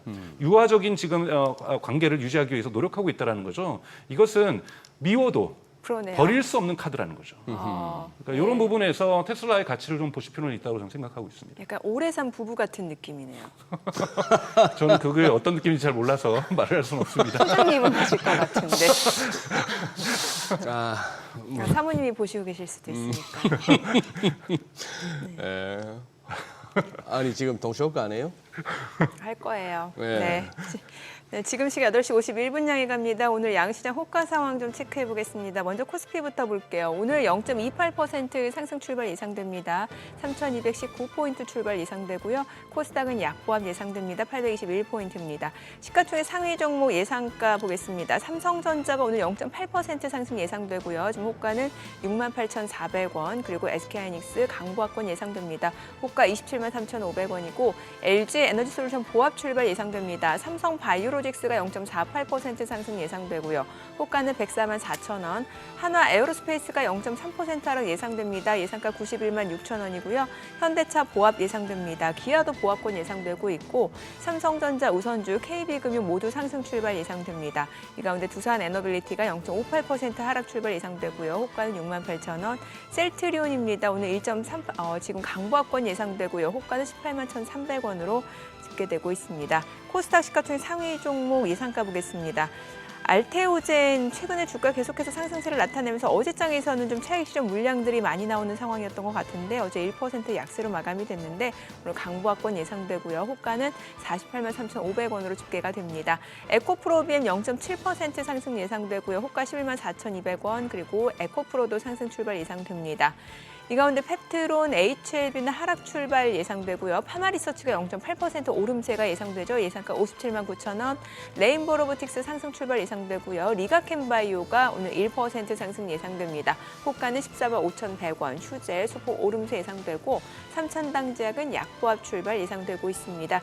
제재 개장까지 한 7분여가량 남았는데 요즘 시장 보면은 사실 출발 때는 그냥 보합권 정도 예상이 되는데 막상 이제 오후 가서 장 마감 근처까지 가봐야 어느 정도 예. 시장 방향이 보이더라고요. 그렇죠. 예. 머니쇼하고 머니쇼 플러스하고 좀 말이 많이 달라지죠 요즘 달라요, 시장 분위기. 시장 분위기가. 예, 그러니 오늘 저 정도 예상되는 그런 흐름이네요. 이제 조금씩 또 고점을 올리겠죠. 이제 급등은 힘들겠지만 이 와중에 이 정도까지 와갖고 안 빠지는 것만 해도 어딥니까? 이제 요즘은 이제 부더지 잡기 오늘 티어 오를럽, 그죠? 네. 오늘 티어 오를럽 좀 그거 찾는 게 이제 개장 초에 중요한 과정인 것 같고. 아니 박사님 테슬라 얘기 조금만 더 하시죠. 저기 뭡니까 OBBBA 네. 오빠 법안 네. 방송에서는 쓰지 말라고 하던데 그런 표현. 네, 네. 저도 약간 어감이 별로예요. 그죠? 예. 그냥 OBBBA라고 하면 되지. 그걸 굳이 왜? 네. 그러니까. 근데 그게 거기에서 굉장히 테슬라가 비판적이었지 않습니까? 네.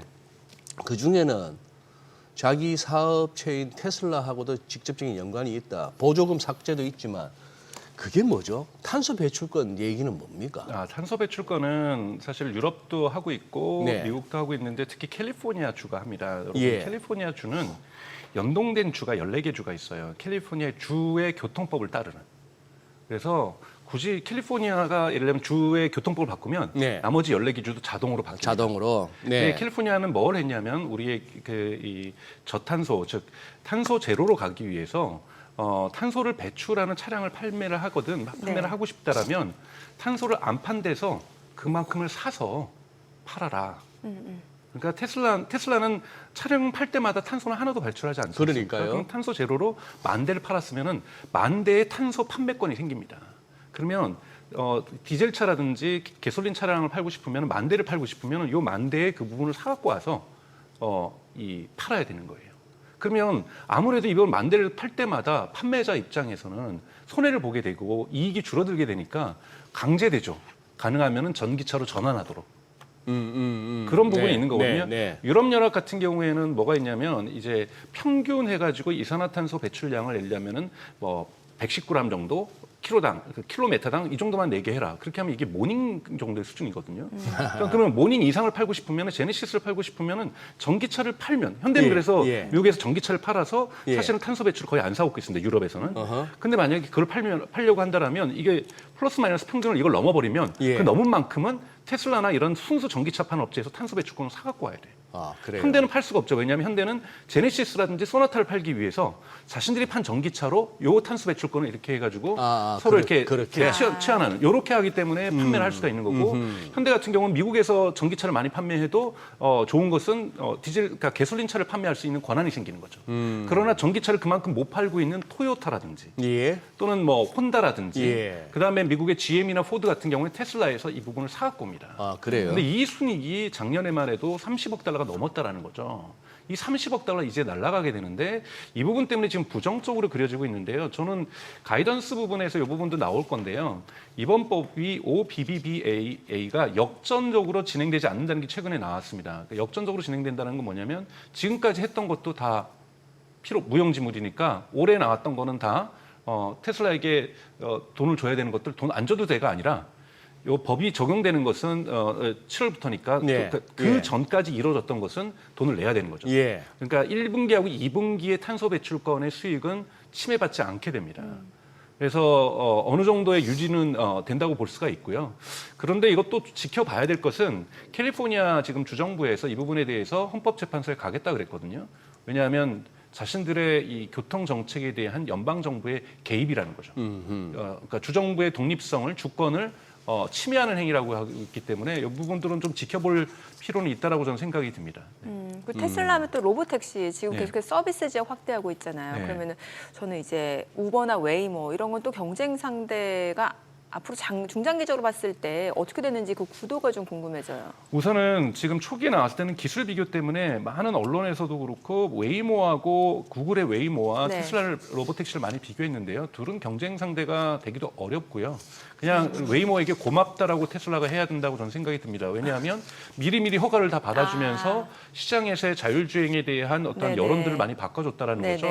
그런데 웨이모는 앞으로 성장하는 속도가 결코 테슬라를 쫓아올 수가 없죠. 왜냐하면 지금 15,000대가 운영되고 있고 그리고 내년의 목표가 최대한 4만 대까지라는 거예요. 전 세계적으로. 근데 테슬라는 제 생각에는 올해 말에 15,000대로 갈 수가 있는 거고 내년에는 10만 대로도 갈 수가 있습니다. 왜냐하면 추가적으로 차량을 생산하는 것이 아니라 그냥 모델 Y가 로보택시를 갈 수가 있는 거고 내년부터 기존에 그 모델 Y를 이용하던 이용자들이 그걸 로보택시로 그런 것이 아니라 모델 Y를 생산하고 있지 않습니까? 예를 들면은 텍사스 오스틴에서 연 30만 대를 생산한다고 우리가 가정을 하는데 20만 대밖에 안 팔려요.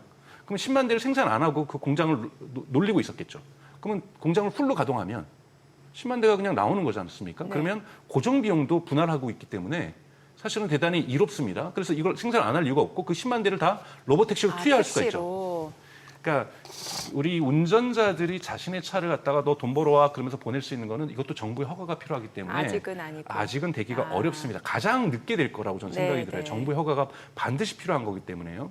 오히려 로보택시가 먼저 나갈 거고 근데 로보택시 차를 생산하기 위해서 추가로 엑스테로 무언가를 하지 않아도 바로 그냥 자신들이 그냥 판매하기 위해서 판매한 차량을 이 차는 지금 이번 달에 많이 안 팔렸으니까 로보택시로 돌리지 뭘. 그렇게 된다. 그리고 차량을 생산하는데 우리 조금 원자재도 다 있는데 이번 주에 10,000대 생산하고 있는데 11,000대로 생산량 늘려가지고 1,000대는 다 로보택시로 돌리자. 언제든지 가능하다라는 거죠. 이 경제성이라는 거, 확장성의 속도, 이거는 다른 기업은 흉내내기 어려운 거고, 최근에 우버하고 루시드하고 같이 연합하기로 했는데 네. 루시드도 특수 차량을 공급하는 것이지 일반 루시드에서 자율주행이 되는 게 아니라는 거죠. 예. 그러다 보면 특수 차량을 만들어내기 위한 돈도 들어가지만 시간도 들어간다는 거예요. 확장성에는 분명하게 떨어지고, 아직 그 특수 차량을 만드는 것도 공장에서 자동화돼서 만드는 것이 아니라 사람 손으로 만들고 있다는 네. 거예요. 이런 부분에서 속도 면에서 테슬라의 로보택시의 확장성을 일반 웨이모는 따라가기 어렵다는 거고, 결국은 경쟁 상대는 우버가 될 가능성이 높다라는 거고요.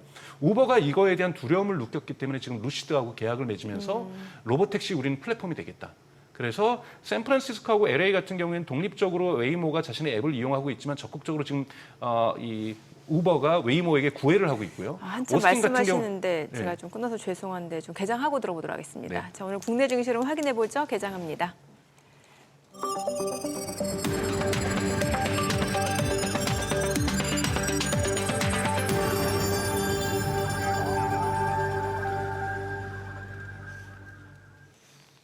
네, 7월 20일 화요일 국내 증시 개장했습니다. 간밤 뉴욕 증시 3대 지수 사실 개장하고 나서 흐름 굉장히 좋았어요. 그런데 이제 장 마감으로 갈수록 이제 상승폭을 많이 반납하는 모습이었고, 아무래도 이제 8월 1일 그 관세 정책에 따른 그런 불확실성이 어느 정도 시장의 상승에 좀 상단을 가로막는 요소였던 것 같습니다. 이 가운데 이번 주에는 주요 기업들 테슬라를 비롯해서 구글 실적 발표 예정돼 있는 상황이고요. 일단 시장 전체적으로 봤을 때는 하방 경직성은 확보된 상황이고, 어제 국내 증시도 그랬던 모습이었습니다. 오늘 양시장 출발 지수 보겠습니다. 지금 일단 보합권으로 코스피는 3,210선. 이제 어제 종가 기준으로 나흘 만에 3,210선까지 회복이 된 상황에서 일단 보합권 출발이고요. 코스닥도 강보합권으로 822포인트입니다. 시가총액 상위 종목 시초가 보겠습니다. 삼성전자는 0.4% 올라갑니다. 68,050원이고요. SK하이닉스는 0.3% 떨어집니다. 271만 1,500원. 그리고 LG에너지솔루션이 0.6% 올라갑니다. 지금 33만 2천원권, 33만 3천원. 삼성바이오로직스가 0.2% 오름세 104만 2천원이고, 한화에어로스페이스가 떨어집니다. 91만 1,000원이고요. 현대차가 보합이고 기아도 보합권, 그리고 삼성전자 우선주는 올라갑니다. 56,300원. KB금융도 상승 중이죠. 11만 5,400원. 두산 에너빌리티가 지금 현재 2.6% 하락합니다. 66,600원이고요. 셀트리온은 강보합권이죠. 코스닥 시가총액 상위 종목 시초가도 보겠습니다. 알테오젠 오늘 하루 만에 어제 낙폭을 또 빠르게 만회합니다. 1% 이상 올라갑니다. 48만 9천원이고요. 에코프로비엠은 보합이고 에코프로가 0.5% 상승합니다. 4만 9,850원. 펩트론이 2% 강세죠. 30만 8,500원이고요. HLB는 좀 떨어집니다. 휴젤이 0.4% 하락합니다. 34만 9,500원. 파마리서치가 약보합으로 57만 3천원이고요. 레인보로보틱스는 상승합니다. 리가캠바이오가 지금 3% 강세를 보여주고 있습니다. 현재 14만 7,800원에 거래되고 있습니다. 하루 만에 반등 보여주고 있고요. 삼천당제약은 소폭 하락 흐름 이어집니다. 오늘 시장에서 특징을 보여주고 있는 섹터 종목들 좀 체크해 보도록 하겠습니다. 오늘 보게 되면은 증권주가 다시 한번 올라갑니다. 지금 부국증권이 10% 급등합니다. 62,800원, 신영증권도 6% 강세입니다. 14만 7,900원이고요. 상상이증권, 대신증권도 지금 3% 강세, 현대차증권이 1% 오름세로 9,610원이고요. 미래에셋증권도 2% 강세입니다. 2만 900원 선, 그 밖에 SK증권, 하나투자증권 다 올라갑니다. 오늘 증권주름 좋고, 리튬 관련주들도 오늘 계속해서 상승세 이어갑니다. 리튬포어스가 지금 상한가입니다. 하이드로 리튬도 22% 급등하고요. 지금 미래나노텍은 소폭 오름세고, 유일에너테크가 19% 급등합니다. 2,360원. 포스코 엠텍도 14% 가까이 올라갑니다. 14,890원. 그 밖에 미래산업, 중앙첨단소재도 강세 흐름 이어지고 있는 상황이고, 엔캠, 포스코퓨처엠 다 1% 이상 상승세 보여주고 있습니다. 자, 그리고 오늘 증권 리튬주 또 뭐가 있을까요? 오늘 통신주도 조금 올라가네요. LG유플러스, SK텔레콤 2%에서 1%, 또 KT 0.8% 상승세 보여주고 있는 상황이고, 보험주 내에서는 이제 손해보험 쪽에 좀 움직임이 있습니다. 삼성화재, 흥국화재, 서울보증보험, 그리고 재보험사주 코리안리까지 1% 이상 오름세가 이어집니다. 수급 상황 체크해 보겠습니다. 오늘 유가증권 시장에서는 개인 투자자 순매수입니다. 어제 하루 동안 많이 팔았죠. 오늘은 다시 매수입니다. 1,580억 원 매수 우위고요. 외국인과 기관은 각각 670억 원, 998억 원 매도 우위입니다. 코스닥에서도 개인 투자자는 377억 원 순매수고요. 외국인과 기관은 각각 250억 원, 121억 원 매도 우위를 나타냅니다. 환율 체크해 보겠습니다. 달러 환율입니다. 정규적 마감 대비로 5원 20전 하락한 1,383원에 개장이 됐습니다. 시장은 일단 지금 소폭의 상승세가 이어지고 있고 여전히 순환매는 빠르게 나타나고 있네요. 순환매는 빠르게 나타나고 있다. 이런데 리튬주는 최근에 또 계속해서 상승세가 이어지고 있는 상황이고. 그래요. 하이드로 리튬 참 오랜만에 듣는 종목이네요. 최근에 계속해서 급등하고 있더라고요. 예. 그거는 우리 이따가 하모니 시간에도 한번 네네. 여쭤봐야 되겠다. 리튬 관련주는. 네. 아니 지금 앞서 말씀하시던 거 예, 그 맞아요. 마무리를 이렇게 들어야 돼요. 들으시죠. 예. 예. 어디까지 제가 말씀을 드렸죠?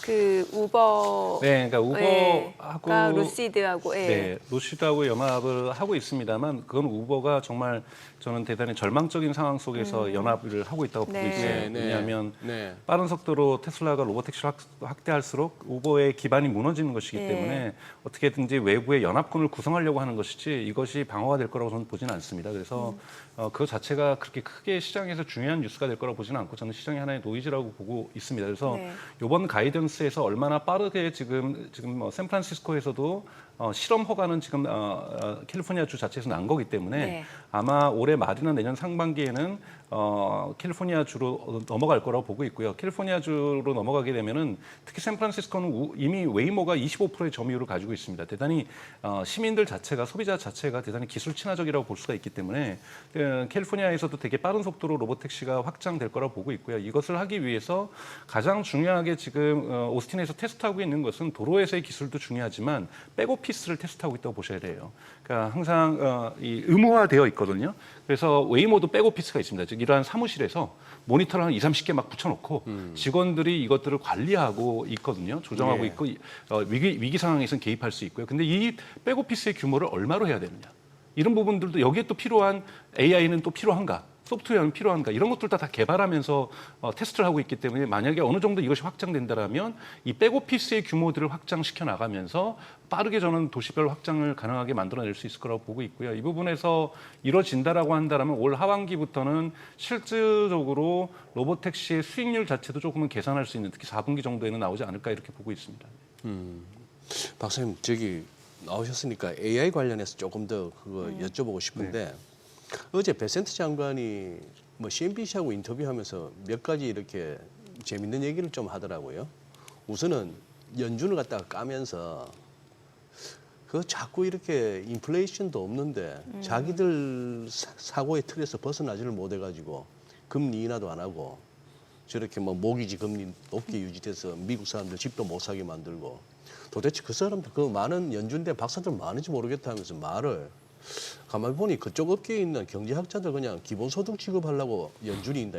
여기까지 가더라고요. 아주 세게 가던데 요지는 내년에 본격적으로 볼 거다. AI로 인한 생산성 향상. 네. 근데 지금 미국 정부에서 최근에 나오는 게 도대체 600조입니까? 얼마입니까? 그 어마어마한 AI 투자 프로젝트가 있다면서요. 그 구체적인 내용이 있습니까? 미국 정부가 계획하려는 거. 예. 그거를 이번 금요일 날 발표하려고 하고 있는 이번에 거고요. 발표할 거다. 네네. 기본적으로 우선 인프라스트럭처에 대한 투자는 이미 여러 번 스타게이트 프로젝트가 존재하고 있고요. 예. 스타게이트 프로젝트라는 것은 이제 오픈AI와 소프트뱅크하고 오라클이 지금 공동으로 주도해서 지금 진행을 하고 있는 거고요. 네. 그리고 또 하나 이번에 추가적으로 메타가 발표했던 것은 프로메테우스라는 프로젝트를 발표를 했습니다. 프로메테우스. 네, 이름도 좀 옛날 그 영화가 생각나네요. 네네. 예. 이 프로메테우스 프로젝트는 내년에 가동되는 걸 목표로 해서 지금 짓고 있는 데이터 센터인데 규모가 1기가와트입니다. 1기가와트라는 것은 네. 데이터 센터는 보통 이렇게 전력량으로 크기를 표현을 하는데요. 원자력 발전소 하나의 기가 온전하게 필요한 전력이 그 정도의 규모를 지금 짓고 있고요. 예. 그다음에 또 하나 짓고 있어서 2030년 아직 좀 남았죠. 하이프리온이라고 해서 이거는 태양의 신을 뜻하는 하이프리온이라는 지금 데이터 센터를 부지를 이미 마련했고 구축 설계를 들어가고 있는데 여기는 무려 30년에는 2기가와트, 33년에는 추가적으로 총 5기가와트시가 들어가게 됩니다. 네. 여기에 여러분 하이프리온 면적은요 여의도의 20배예요. 호호. 데이터 센터가. 예. 여기에 그러면 엔비디아 칩이 몇 개가 더 들어가겠습니까, 여러분? 상상을 초월하는 거죠.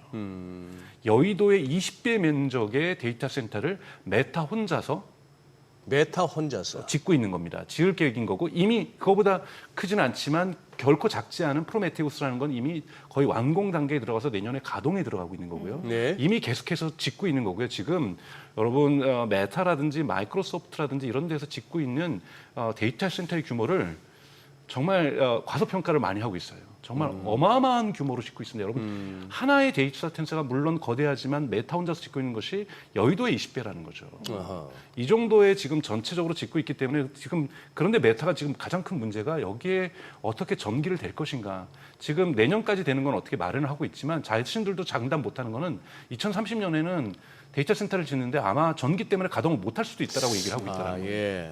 그 정도로 지금 전력을 많이 필요로 하고 있고 심지어는 메타가 작년에 오픈했던 데이터 센터 같은 경우에는 그 지역에 물을 빨아들이면서 그 시민들이 식수가 제때 공급 안 되는 문제가 발생하고 있어요. 그 정도. 냉각수를 많이 필요로 하기 그 때문에 정도. 그 지금 거칠게 미국은 AI 데이터 센터가 지금 성장하고 있기 때문에 예. 아마 베센트 장관 같은 경우에는 그렇게 되면 내년도에 생산성 향상을 많이 보게 될 것이다. 왜냐하면 미국의 빅테크들 같은 경우에는 많이 계속해서 전통적인 개발자들을 해고하고 있는 모습들 여러분 뉴스를 통해서 많이 보셨을 겁니다. 마이크로소프트도 마찬가지고 그리고 구글도 마찬가지고 지금 마이크로소프트는 2030년까지 개발자를 5%만 남기고 95%는 해고하고 있다는 거예요. 다 AI가 개발하겠다. AI가. 그러면 엄청난 생산성의 향상이 이루어지겠죠. 근데 예. 저는 이런 생산성 향상은 미국 빅테크들 중심으로 이루어질 가능성이 높습니다. 이것이 산업 전체적으로 미치기에는 조금은 시간이 저는 걸릴 거라고 보고 있고요. 네. 작년에 노벨 경제학상을 받았던 MIT 경제학과 교수님 데렌 에이스모글루는 베센트 장관하고 좀 다른 얘기를 하거든요. 이것이 GDP의 생산성 향상으로 드러나기 위해서는 네. 최소한 10년은 걸릴 거라고까지도 얘기를 하고 보수적으로 보고 있습니다. 그래서 네. 누구의 말이 맞는지는 모르겠지만 사실은 AI가 미국 경제에 있어서 가장 중추적인 역할을 할 거라는 부분에서는 부정할 수 없는 부분인 거고요. 이것이 결코 버블이 터지는 거나 이렇게 버블이라는 것은 우리가 당연히 발생할 수밖에 없는 거고 지금 열기가 버블을 의미합니다. 하지만 버블이 안 터질 수도 있는 것은 안 터지기 위해서는 실제로 이 AI에게 투자했던 것이 돈을 벌어오는 것, 즉 우리가 말하는 ROI, 예. 즉 리턴이 생겨야 되는 거잖아요. 그러게요. 네. 이 리턴에서 여러분 보셔야 될 것은 메타는 왜 이렇게 AI에 열심일까? 여러분 2021년 기억하실 겁니다. 2021년 11월에 되게 오래전 일인데 애플이 아이폰에서 자신의 서드 파티 데이터를 못 가져가게 했어요. 메타에게. 그랬더니 광고를 할 수 있는 이 흔히 말하는 개인정보의 그러한 다양한 행위 데이터를 못 갖고 오면서 메타의 광고 매출이 훅 꺼집니다. 그래서 주가가 폭락하죠. 예. 이걸 어떻게 극복했냐? AI로 극복하고 있습니다. AI로. 그러니까 즉 개인정보가 없어도 AI를 통해서 광고의 효율성들을 메타가 높여내고 있습니다. 그래서 여러분 이번에 알파벳의 실적도 좋을 것은 뭐냐면 네. AI가 발전하면 발전할수록 메타와 구글의 광고 실적이 좋아집니다. 그리고 AI가 발전하면 발전할수록 넷플릭스의 광고 실적이 좋아지죠. 넷플릭스도 지금 전체 이용자에서 광고 기반으로 하고 있는 이용자들이 늘어나고 있지 않습니까? 그래서 지금 실적이 좋은 거고요. 그리고 계속해서 스포츠라든지 라이브 쇼를 많이 하려는 것은 거기에 실시간 광고를 붙이기 위해서인 건데요. 이 광고를 붙일 때 AI를 통해서 누구에게 어떤 광고를 붙일지를 AI가 결정합니다. 이것은 기업의 생산성 향상, 기업의 매출 향상을 실제로 만들어내고 있다는 부분에서 과거의 그 IT 초기의 인터넷 붐에서의 이러한 버블하고는 좀 명확하게 다르다고 저는 생각이 들고 있어요. 그렇기 때문에 아마 이런 모습에서 아마 베센트 장관도 그런 맥락 속에서 이야기하지 않았나. 이런 맥락 속에서 여러분 이번에 알파벳의 매출 또한 보실 필요가 있다는 거죠. 광고의 매출 효율성이 분명히 증가하고 있을 거라고 저는 보고 있습니다. 이런 설명을 들을 때마다 저 개인적인 한계이긴 합니다만 그 창출되는 부가가치가 결국 광고 수익이다 하는 데서 저는 약간의 좀 좌절감이 느껴지거든요. 이게 제 박사님 네. 조금만 들어봐 주시죠. 결국 그 말은 기업들의 광고비가 는다는 얘기고 네. 그 광고비가 는 만큼 어떻게 보면은 우리 전체적인 소비자들이 그 제품 구매하는 데 있어서 벌써 이제 지불이 되는 거예요. 그렇죠. 과연 그래서 메타는 돈을 벌고 구글도 돈을 벌고 광고로 이렇게 돈을 버는데 투자 이상으로 뽑아는 내는데 그거 보니까 전 세계 소비자들이 다 그 광고를 보는 사람도 안 보는 사람도 할 것 없이 다 나눠서 표시 안 나게 지불하는 것 같아서 이게 진정한 부가가치인가 하는 느낌은 듭니다. 근데 소비가 진작된다고 볼 수가 있는데 여러분들 보셔야 될 것은 메타와 구글의 광고주의 약 80%가 SMB라고 얘기하는데 중소기업입니다.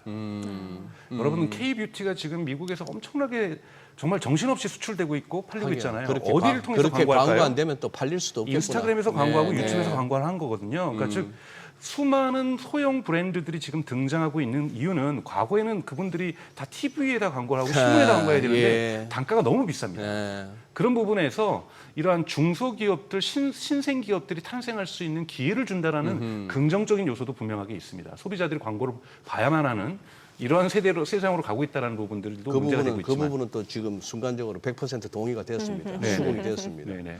그런데 이거 메타가 네. 어제도 잠시 저희들 한 얘기인데 44명 정도의 새로운 그 네. 초지능 AI 슈퍼 인텔리전스 개발하면서 44명을 저 1억 불씩이에요. 네.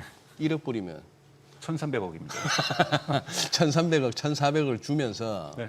그렇게 데리고 오는데 그중에 절반이 중국계다. 네. 이 참 어쩔 수 없는 현실인가 봐요. 그럼요. 이번에 메타의 슈퍼 인텔리전스를 전체 총괄하는 사람들은 알렉산더 왕, 그러니까 물론 미국계 이민계입니다만 중국계고요. 그리고 지금 또 이번에 큰 사건이 됐던 것이 애플의 AI를 총괄하는 사람이 메타로 옮깁니다. 그 사람도 중국계입니다. 하하. 그리고 여러분 제가 한번 말씀드렸지만 과거에 갓파더 오브 AI의 대부가 작년에 노벨 물리학상을 받았는데요. 그분은 제프리 힌턴이라는 분이고요. 제프리 힌턴, 캐나다 분이죠. 그분이 작년에 노벨 물리학상을 받았는데요. 갓마더도 있습니다. AI에 데모도 있거든요. 네. 페이페이 리라고 해서 스탠포드 대학교 교수인데 이민계 중국 교수입니다. 그분은 여자예요? 여자분인데 여성분인데 데모입니다. 그러니까 이 정도로 여러분 인정할 건 저희가 인정해야 돼요.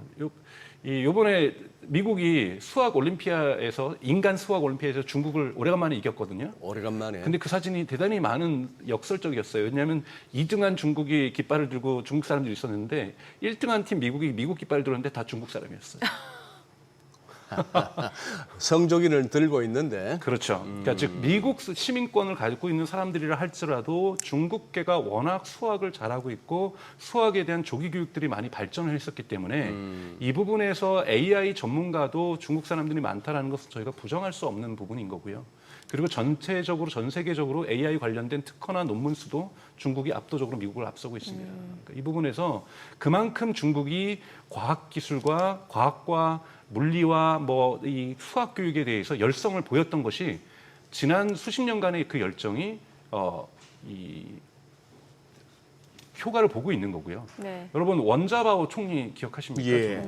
원자바오 총리가 여러분 박사 출신이에요. 아, 그래요? 무슨 담당이냐면 히토류예요. 오호. 히토류 박사예요. 오호. 그래서 그때 에너지 독립이 중요하고 거기서 히토류 독립을 대단히 중요하게 여기면서 히토류에 대한 국가 정책을 원자바오가 수립을 합니다. 그래서 여러분 리튬이 생산되는 건 중국에서 많이 생산되지 않습니다. 전 세계에서 다 특히 칠레라든지 호주라든지 이런 데서 생산되죠. 예. 하지만 리튬이 정제되는 것의 92%가 중국에서 정제됩니다. 정제라는 것은 우리가 원유를 중동에서 사갖고 와서 정제는 우리가 네. 뭐 울산에서도 하고 화학단지에서 예, 하지 않습니까? 이러한 세계의 리튬들이 다 중국으로 이동해서 정제가 되는 거고 세계의 흑연이나 코발트는 아프리카에서 많이 나잖아요. 콩고라든지 다 중국 가서 정제를 하거든요.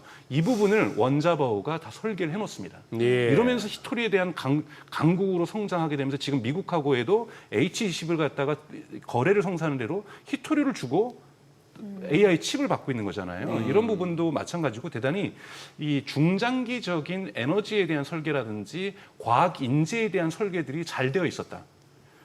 저는 독일에서 이제 학부부터 공부를 했었는데 이 정말 제가 졸업할 때쯤 석사과정 졸업할 때쯤 제가 중국에 있는 건지 독일에 있는 건지 학교 자체가 구별이 안 갔어요. 저희 경영학과는 많이 중국 사람의 수업을 들으면 예. 그러면은 수업 시간에 들어가도 다들 중국어로 떠들고 선생님만 독일어로 얘기하세요. 왜냐하면 미국에다가 국비 유학생을 100명씩 보낼 때 유럽에는 돌아가면서 올해는 독일에다가 100명, 이탈리아에다 100명. 영국에다 100명 이렇게 돌아왔고요. 나중에 민간으로 풀리면서 고졸 유학생들이 정말 독일로 진짜 몰려옵니다. 이러면서 그들이 독일 기업으로 다 취업해가지고 중국에서 일을 했던 거거든요. 예. 그러니까 이런 전체적인 이러한 중국에서 인재를 국가에서도 육성하고 해외로도 골고루 보내면서 되게 이러한 균형감들을 유지했던 것, 이것이 지금 결실을 보고 있는 것이 지금 중국의 인재 정책이라고 볼 수가 있습니다. 네.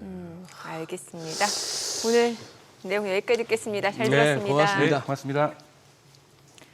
네, 오늘 들으신 내용과 관련해서 더 다양한 정보 원하시는 분들은 카카오톡 채널에서 원일에 검색하셔서 친구 추가하시기 바랍니다.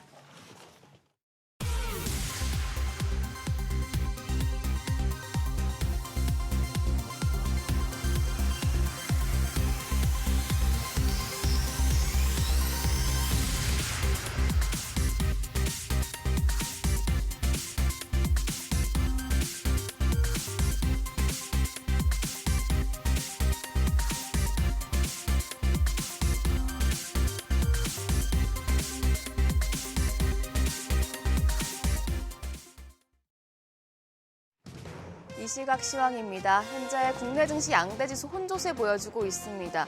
코스피는 약보합 수준입니다. 확실히 3,210선에서 더 뻗어나가지 못하는 모습이고요. 코스닥 같은 경우에는 0.37% 추가적인 오름세 보여주고 있습니다. 824포인트에서 움직임 나타냅니다. 수급 보겠습니다. 유가증권 시장에서 오늘은 메이저 수급 주체 양 매도가 나옵니다. 외국인이 1,317억 원 팔아내고 있고 기관도 1,462억 원 매도 포지션 취하고 있습니다. 오늘은 개인만 홀로 2,609억 원 순매수 기록 중입니다. 이어서 코스닥 시장입니다. 코스닥 시장에서도 외국인과 기관 모두 팔아냅니다. 외국인이 398억 원 매도 우위, 기관 역시 238억 원 팔자 포지션 취하고 있습니다. 개인만 홀로 635억 원 순매수 기록 중입니다. 등락률 상하이 업종 보시죠.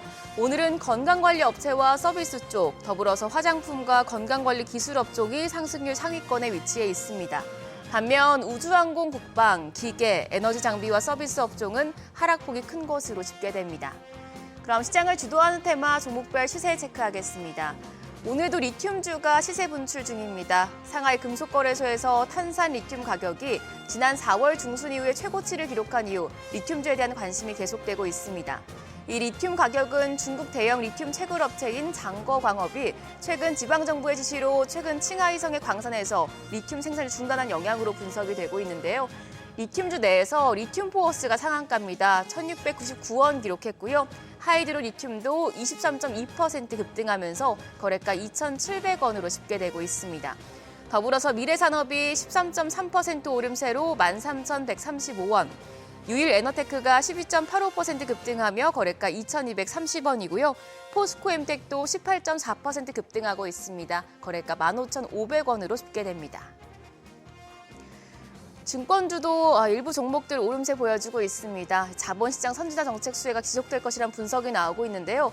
부국증권이 오늘 오랜만에 반등합니다. 3.35% 오름세로 58,700원.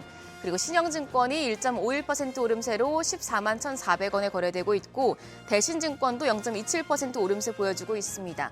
다만 장 초반 대비해서 일부 종목들 상승폭 반납하면서 하락 전환이 됐는데요. 미래에셋증권과 SK증권은 약세 보여주고 있습니다. 한편 통신주가 오늘 상승합니다. 단통법 폐지 영향과 증권가의 긍정적인 분석 때문인데요. 하나증권은 어닝 시즌 우수한 실적 발표가 수급에 미칠 영향과 밸류업 관련 이벤트 효과를 감안하면 8월 중순까지 통신주의 상승이 이어질 것이라고 밝혔습니다. 이런 가운데 LG U+, 지금 1,000억 원 규모의 자사주 소각 소식이 나오면서 오늘 52주 신고가 돌파했습니다. 현재 1.2% 오르며 거래가 15,100원이고요. SK텔레콤이 1%대 강세로 56,500원, KT가 0.53% 상승하면서 거래가 56,900원으로 집계되고 있습니다. 마지막으로 남북 경협주 일부 종목들 시간의 거래에 이어서 상승하고 있습니다. 한국의 소식과 북한의 내부 실정을 단파 라디오를 통해 송출하던 방송들이 50여 년 만에 처음으로 중단됐다는 소식이 보도가 됐습니다. 북한이 원하지 않은 정보 유입에 더 이상 손을 대지 않겠다는 뜻으로 적대적인 남북관계 해소 기대감이 높아진 상황인데요. 한국전력이 지금 2.8% 오름세로 38,200원, 아난티가 1.53% 오르면서 9,280원에 거래되고 있고 신원이 강보합 정도입니다. 다만 지금 순환매가 빠르기 때문에 일부 종목들은 또 약세로 돌아섰는데요. 좋은 사람들과 일신석재는 하락하고 있는 상황입니다. 오늘 메이저 수급 주체가 양시장에서 팔자 포지션 취하고 있습니다. 수급적인 변화 예의주시하시면서 시장 대응하셔야겠습니다. 지금까지 시장 상황 전해드렸습니다.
네, 오늘 개장 상황 또 특징 업종까지 자세히 짚어보겠습니다. 네, IS 김태성 본부장 나와 계십니다. 어서 오세요. 어서 오세요. 네, 안녕하세요. 예. 자, 오늘 시장 상황 지금 어떻게 파악하고 계세요? 왔다 갔다 하네요, 지수가. 일단 이 정도 지수에서 이런 흐름이라면 우리나라 증시 꽤 강하다라고 좀 설명드릴 수 있을 것 네, 같고요. 사실 지난주에 이어서 이번 주 글로벌 증시 포함해서 우리나라 증시 지금 봐야 될 부분이 두 가지가 있습니다. 일단 가지. 첫 번째로는 지표였는데 예. 지표는 지난주에 미국 증시에서 잘 소화해내는 모습을 좀 보였어요. 그리고 네. 두 번째 실적입니다. 예. 지금 굉장히 많은 기업들이 실적 발표를 하고 있고 오늘 우리나라 기준으로는 HD현대엘렉트릭 그리고 이제 미국 기준으로는 이번 주에 메타도 그렇고 구글도 그렇고 지금 실적 발표가 준비되어 있는 상황이다 보니까 사실 강력하게 어떤 투자에 베팅이 들어오기에는 조금 어려울 수는 있어요. 왜냐하면 지난주에 여러분들이 미국 증시 보셨을 때 넷플릭스라고 하는 기업 아마 보셨을 텐데 이번 분기 실적 굉장히 잘 나왔습니다. 네. 그리고 넷플릭스뿐만 아니라 슈퍼의리라고 불리는 ASML 이쪽도 네. 2분기 실적 굉장히 잘 나왔어요. 그런데 앞으로 향후 가이던스가 조금이라도 좀 미스가 나면 시장에서는 엄격하게 지금 기준을 좀 들이미는 그러한 상황이라서 겨우 이제 실적 발표 이후 지나야 아무래도 이제 강한 수급이 들어오지 않겠는가라는 생각이 들고 있고 그 기점은 어디냐라고 하면 7월 말에 지금 FOMC 연준 결과가 있지 않습니까? 예. 이제 다들 동결이라고 좀 불리우고 있는데 그것보다도 8월 1일 날 정말로 이제 트럼프 행정부가 관세에 대해서 지금 이야기하는 대로 밀고 갈 것이냐 아니면 조금은 오픈된 상태에서 여지를 남겨두고 시작이 될 것이냐 저는 이 부분이 굉장히 중요 포인트라고 생각이 들거든요. 그럼 그 전까지 우리나라 증시는 어떻게 갈 거냐? 굉장히 작은 테마주들의 순환매 아니면 덜 올라왔던 종목군들에 대한 수급 공백들이 많았던 기업들의 이제 단기 반등세가 나오는 시장이 아닐까라는 의견 드려보도록 하겠습니다. 네. 최근에 보니까 또 리튬 관련주들이 움직임이 이어지고 네. 있는데 이게 보니까 뭐 리튬 가격이 올라가서 그렇다라는 얘기도 있는데 이게 정확하게 어떤 배경 때문에 움직이는지 좀 알려주세요. 솔직하게 말씀을 예. 드릴게요. 하이드로 리튬, 리튬 포어스는 투자를 안 하시는 게 맞습니다. 네. 그러니까 제가 왜 이런 이야기를 드리냐면 네. 회사명에 리튬이 있으면 적어도 리튬을 채굴할 줄 알고 채굴을 해서 수익을 내야 되는 상황이거든요. 네. 회사 이- 근방에 리튬 가루가 좀 풀어져 그렇죠. 있어야 근데 되죠. 회사 이름에 리튬 들어간 거 치고 명확하게 지금 채굴할 수 있는 능력이 없는 기업이라서 네. 이건 지금 테마성으로 수급 배팅이 지금 들어오고 있는 상황이라고 좀 보시면 될 것 같고요. 리튬 포어스와 하이드로 리튬이 약간의 관계성이 있습니다. 그러니까 리튬 포어스가 하이드로 리튬의 지분을 가지고 있거든요. 네. 그러니까 리튬 포어스가 가니 하이드로 리튬이 간다. 혹은 하이드로 리튬이 가니 리튬 포어스도 간다. 이런 맥락으로 많은 투자자분들이 지금 단기 매매를 하고 있어서 물론 이제 수익이 나면 당연히 좋죠. 하지만 네. 이제 반대의 경우를 생각을 해봤었을 때 저는 리튬 관련주들은 죄송합니다. 리튬 관련주들 두 기업은 조심해야 될 부분이 굉장히 많다라는 의견을 한번 드려보도록 하겠고요. 대신에 지금 전체적으로 탄산 리튬 가격이 올라오고 있으니 이 부분을 참고해서 그럼 우리가 봐야 되는 업종은 뭐가 있느냐라고 했었을 때는 이녹스 첨단 소재라는 기업이 있거든요. 그러니까 이녹스 첨단 소재는 OLED 소재를 공급하는 기업입니다. 그런데 갑자기 왜 리튬 이야기를 하는데 그 기업을 이야기하느냐? 이녹스 리튬이라고 하는 자회사를 가지고 있어요. 네. 이 자회사가 올해 3천억이라고 하는 굉장히 큰 금액을 투자 유치에 성공을 했거든요. 그리고 이제 자회사가 성과가 못 나온다 하더라도 모사, 이녹스 첨단 소재가 굉장히 좋은 본업을 가지고 있기 때문에 이런 기업들은 저는 괜찮다라고 생각이 들어요. 하지만 리튬 포스라든지 하이드로 리튬이 지금 몇 분기, 몇 년째 지금 적자를 기록하고 있는 상황이라서 언제든지 굉장히 또 변수가 나타날 가능성이 높은 기업이거든요. 그래서 이쪽은 좀 조심을 하시는 게 맞을 것 같고요. 아니면 지금 중국이 결국엔 공급 과잉에 대한 부분을 해소하겠다라는 이야기를 많이 하지 않습니까? 네. 그렇게 되면 폐배터리 쪽으로 보시는 게 가장 안정적일 수 있다. 어허. 우리나라 기준으로는 성일 하이텍과 세비캠이 있습니다. 그런데 이제 1단계부터 마지막 단계까지 턴키로 모든 것을 지금 다 할 수 있는 기업은 성일 하이텍이 조금은 더 우세해 보이는 흐름이라서요. 만약 폐배터리를 보신다라고 했었을 때 세비캠이 안 좋다라는 건 아닙니다. 상대적으로 지금 성일 하이텍이 조금 우위에 있는 상황이다 보니까 이 부분을 좀 참고를 하셨으면 좋겠다라는 의견 드려보도록 하겠습니다. 예. 그리고 요 네. 최근에 이제 2차 전지가 참 이렇게 오랜 그 순환매 끝에 이제 한번 움직이고 있는데 네. 이 얘기 뭐 중국 시진핑 이제 주석이 이제 전기차 등 신산업에 대한 과잉 투자에 대해서 경고했다. 우리 이런 내용들 많잖아요. 뭐 그렇죠. 저기 온 산에 뭐 전기차 네. 재고라고. 그렇죠. 비아디 잘 나간다는 소리와 더불어 이제 그런 것도 있는데 아니 이게 어떻게 우리 국내 2차 전지 K 배터리의 수혜가 될 수 있는 소식이에요 이게? 일단 결과부터 좀 말씀을 네네. 드리면 이 탄산 리튬 가격에 영향을 줍니다. 탄산 네, 리튬. 그러니까 공급 과잉을 이제 해소를 하게 되면 그동안에 가지고 있던 재고의 가치가 올라오거든요. 그러면 이제 가치가 올라왔을 때 탄산 리튬 지금 재고가 많은 쪽이 유리하다라는 관점으로 좀 보셔야 될 것 같아서 우리나라 전기차 관련주들이 다 올라간다기보단 탄산 리튬과 직접적으로 연관이 있는 기업들이 1차적으로 지금 먼저 움직인다라고 좀 보시면 될 것 같은데 지금 이 전기차뿐만 아니라 공급과잉 쪽으로 가장 많이 이야기가 되는 쪽이 어디냐라고 하면 신재생 에너지도 빼놓고 이야기할 수 없습니다. 예. 대표적으로 태양광 패널. 예. 그러니까 지금 그 이야기가 나오고 나서 어제 하나솔루션 굉장히 좋은 모습을 보였고 간밤에 미국 그 과잉 쪽에서도 투자를 하시면 중국 얘기인 거죠? 그렇죠. 네네. 과잉 투자를 조절을 하게 되면 비정상화에 정상화로 가는 과정 속에 네. 우리나라 기업들이 저는 충분히 수혜를 받을 가능성이 높다라고 좀 생각을 하고 있어요. 대신 태양광 쪽에서는 OCI 홀딩스도 있고 HD현대 에너지솔루션도 있지만 결국 미국 쪽에 공장을 가지고 있는 하나솔루션이 그 힘을 온전하게 받을 가능성이 굉장히 높고 다시 이제 2차 전지 전기차로 이제 가지고 와서 생각을 해보면 리튬을 취급하는 쪽이 오히려 더 좋은 모습을 보일 수 있다. 그래서 제가 이야기 드리는 게 배터리를 생산하는 쪽보다는 기존의 배터리를 재활용하는 쪽에 더 집중을 하셔야 될 것 같아요. 왜냐하면 그렇게 수없이 많이 공급했던 배터리에 대한 수가 딱 중단이 되면 지금 현재 공급되어 있는 배터리를 가지고 재활용하는 쪽이 더 어떻게 보면 관심을 받을 가능성이 높은 그런 상황이거든요. 그래서 탄산 리튬 쪽을 재활용하기에는 세비캠보다는 상대적으로 성인 하이텍이 더 우위에 있는 기술을 좀 보이고 있어서요. 이쪽에 대한 관심도는 조금은 더 보실 필요는 있는데 중국 쪽에서 이런 이야기가 나온 게 이번이 처음이 아닙니다. 잊을만 하면 계속 나오는 상황이라서 네. 이 뉴스를 고지고대로 믿고 좀 투자를 하기에는 다소 좀 부담이 있어서 결국 본질적인 부분, 본질이라 함은 전기차가 잘 팔린다거나 예. 아니면 실적에 대한 개선세가 좀 뚜렷한 쪽을 보시는 게 맞을 것 같고 그 기준으로 봤을 땐 당연히 LG 에너지 솔루션과 포스코 퓨처엠을 보시는 게 저는 맞겠다는 의견 드려보도록 하겠습니다. 네. 오늘 보니까 이제 코스피보다는 이제 코스닥 쪽이 그래도 상대적으로 탄력이 좀 괜찮은데 아무래도 코스닥 쪽 하면은 그 시가총액 상위 종목 대부분의 종목이 보니까 제약바이오 아니면은 이제 2차 전지인데 그렇죠. 제약바이오 보면 알테오젠 요즘 기세가 심상치가 않아요. 네.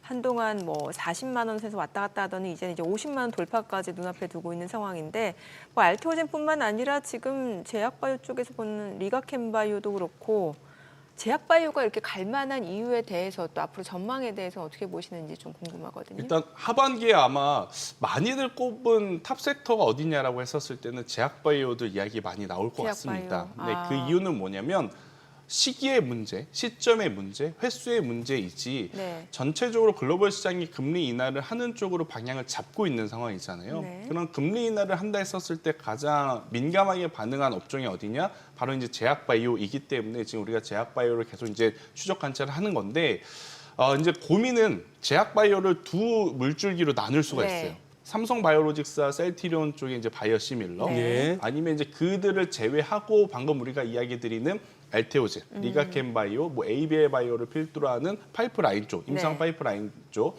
그런데 전자가 안 좋은 것도 아닙니다. 네. 삼성바이오로직스 분기 최대 실적 나오고 있죠. 셀트리온도 우리가 생각한 최대 것보다 실적이었어요. 엄청나게 좋은 예. 실적이 나왔음에도 불구하고 그들의 주가가 밋밋하게 지금 움직이고 있어요. 아니 요번에 오리지널 그 약품 특허 만료되는 거 많다고 해서 바이오시밀러 좋게 보는 분들 그쵸. 많잖아요. 예. 그래서 저도 이쪽을 더 기대를 사실은 했었거든요. 그런데 아직 트럼프 행정부에 하나 남은 카드가 뭐가 있냐면 반도체와 제약바이오의 어떤 품목에 어떤 방식으로 관세를 매길지 이야기가 나오지 않다 보니 네네. 이쪽을 보긴 봐야 될 것 같은데 불안감들이 많은 것 같아요. 그러다 보니까 오히려 임상 파이프라인 쪽에 강점을 가지고 있는 기업들로 지금 초점이 몰리고 있고 알테오젠은 그냥 여러분들이 좀 쉽게 생각을 해보시면 앞으로 확장성이 무궁무진하게 저는 높다는 생각이 듭니다. 그래요? 왜냐하면 이 SC 제형, 그러니까 정맥 주사형에서 이제 SG 피하 주사형으로 이제 바뀌고 나서 가장 중요한 건 뭐냐면 시간이 단축됐다라는 거죠. 네. 그러니까 시간이 단축됐는데 이건 어떠한 질환에만 적용되는 것이 아니라 굉장히 많은 질환에도 적용성이 있다. 그러니까 확장성이 굉장히 높은 기술임을 한번 우리가 고민을 해보면 지금의 주가보다 저는 훨씬 더 많이 올라올 가능성이 높고 그것을 이번 기술 수출 금액으로 확답을 받은 상황입니다. 네. 그렇기 때문에 저는 알테오젠 그리고 리가켄 바이오는 여전히 그러니까 ABL 바이오까지도 한번 보시는 게 맞을 것 같다라는 의견을 조심스럽게 드려보도록 하겠고요. 여기서 이제 유한양액에 대해서 유한양액 같은 경우에는 이제 보시는 분들에 따라서 조금 다르게 생각하실 수 있는데 레이저 튜닙이죠. 외국에서 판매하는 제품. 아마 국내 투자자분들에게는 렉라자로 더 네. 익숙하실 것 같은데 이렇게 큰 금액의 기술 수출 수입을 받았음에도 불구하고 지금 재무제표의 영업이익률이 늘어나지 않고 있다는 것은 우리가 한번 체크는 해볼 필요는 있을 것 같아요. 지금 알테오젠이 되었든 리가켄 바이오가 되었든 기술 수출 그리고 나서 1분기, 2분기 뒤엔 재무제표에 다 녹아들어서 엄청나게 높은 재무제표 수준을 보여주고 있거든요. 근데 유한양액 같은 경우에는 아니 그렇게 큰 돈을 지금 받았는데 네. 왜 여전히 영업이익률이 빠르게 개선이 되고 있지 않는 거야라는 게 지금 투자자분들의 고민과 불만인 상황이라서 예. 이 부분을 좀 지켜봐야 될 것 같아요. 그래서 제가 알테오젠, 리가켄, ABL 바이오는 긍정적으로 말씀드리지만 유한양액은 조금은 더 추이를 지켜봐야 되는 것이 아니겠는가라는 의견 드려보도록 하겠고 그리고 이제 여기서 또 한 가지 저도 계속 나름 스스로 고민인 게 이 펩트론이라고 하는 기업을 믿어야 되느냐 그래도 지금 그거 여쭤보려고. 말아야 되느냐 이거 저도 지금 계속 제 스스로에게 되묻고 있습니다. 이거 비만 치료제 쪽이 그렇죠. 이제 스마트 데포라고 해서 약물 지속형 이제 플랫폼에 대한 강점. 근데 이게 계속 뉘앙스는 글로벌 빅파마와 하고 하겠다는 뉘앙스는 계속 풍기는데 확실한 마침표가 찍히고 있지 않는 뭐가 지금 상황이에요. 딱 뭐 손에 잡히는 게 지금 없죠. 그런데 보통 이게 이런 제약 바이오주들의 흐름이 나타나면 변동성이 하락 변동성이 크게 나타나기 마련이거든요. 근데 하락 변동성이 아니라 오히려 네. 이렇게 위로 쭉 치고 올라가니까 예. 안 살 수도 없고 예. 그렇다고 해서 사잔이 확실한 건 없는 것 같고 지금 그런 상황이라 펩트론은 솔직한 이야기로 제 영역은 좀 넘어섰다라고 좀 말씀드리도록 하겠습니다. 그래요. 저거는요. 최근에 좀 궁금한 종목 가운데 네. 한번 풍산하고 롯데관광개발 같은 경우 이런 거 어떻게 시세가 났는지 그리고 지금쯤 어떻게 대처해야 될지 어느 쪽 먼저 해주실래요? 일단 풍산은 풍산. 저보다 소장님이 더 잘 알릴 아니 것 그거 같은데 네, 사실 풍산처럼 이 광물을 취급하는 기업이 이렇게 주가가 올라가는 건 흔치 않습니다. 글쎄 네, 특히 뭐 아무리 방산에 대한 수요가 높다 하더라도 전통적으로 좀 무거운 주식이거든. 그렇죠. 풍산 네, 같은 경우에는 여러분들 시가총액도 시가총액이지만 호가에 쌓여 있는 물량을 보면 굉장히 엉덩이가 무거워요. 그런데 이제 그런 기업이 불과 지금 2달 사이에 6만 원, 사실 5만 5천 원에서 6만 원 5천 왔다 갔다 했었던 이 흐름이 예. 거의 한 2년 동안 지속이 됐었다가 이제 한 번 돌파를 하니까 벌써 16만 원대까지 올라와 그러니까, 있거든요. 놀라운. 예. 근데 여기서 또 빠지지도 않고 있다 보니 이걸 더 살 수도 없고 그렇다고 안 사자니 조금 아쉬운 상황이긴 하지만 저는 방산을 포함한 지금 다수의 기업들 중에 신용 미수가 제한이 된 종목군들은 조심할 필요는 있다는 생각이 듭니다. 그러니까 지금 풍산 같은 경우에도 신용으로 살 수 있는 개인 투자자분들이 지금 신용으로 살 수 있는 그 한도가 초과가 됐어요. 네. 그만큼 개인 투자자분들이 지금 공격적으로 많이 담았다라는 건데 사실 이제 여기서 그러면 개인 투자자들의 자금이 아니라 외국인과 기관의 투자 자금이 들어오지 않으면 폭발적으로 상승하기가 좀 어려울 수는 있거든요. 그래서 이런 종목은 본업과는 좀 별개지만 수급적으로 조금 조심할 필요는 있지 않겠는가라는 의견을 조심스럽게 드려보도록 하겠고요. 롯데관광개발은 조금 다른 시선으로 보실 필요는 다른 있을 것 같아요. 시선으로. 많이 올랐죠. 그러니까 약 2달 반 정도에 지금 거의 뭐 100% 올라온 네, 상황인데 저는 더 보셔도 괜찮다라는 생각이 드는 게 지금의 가격이 사실 많이 올랐다고 보기에는 예전에 코로나19 이전으로 돌아갔을 때 5만 몇천 원도 갔던 종목이잖아요. 그렇죠. 예. 그 평균 가격보다도 매수밴드 아래에 있어요. 예. 그런데 지금 드라백을 보면 그때와 비슷하거나 그때보다 지금 더 높아질 가능성을 염두를 해두고 있는 상황인지라 저는 조금은 더 보시되 일단 신규 매수하고자 하신 분들은 여기서 가격 조정은 깊게 나오진 않겠지만 기간 조정이 나올 수 있는 것을 염두를 해두고 이번에 받쳐준 재료는 뭐였어요?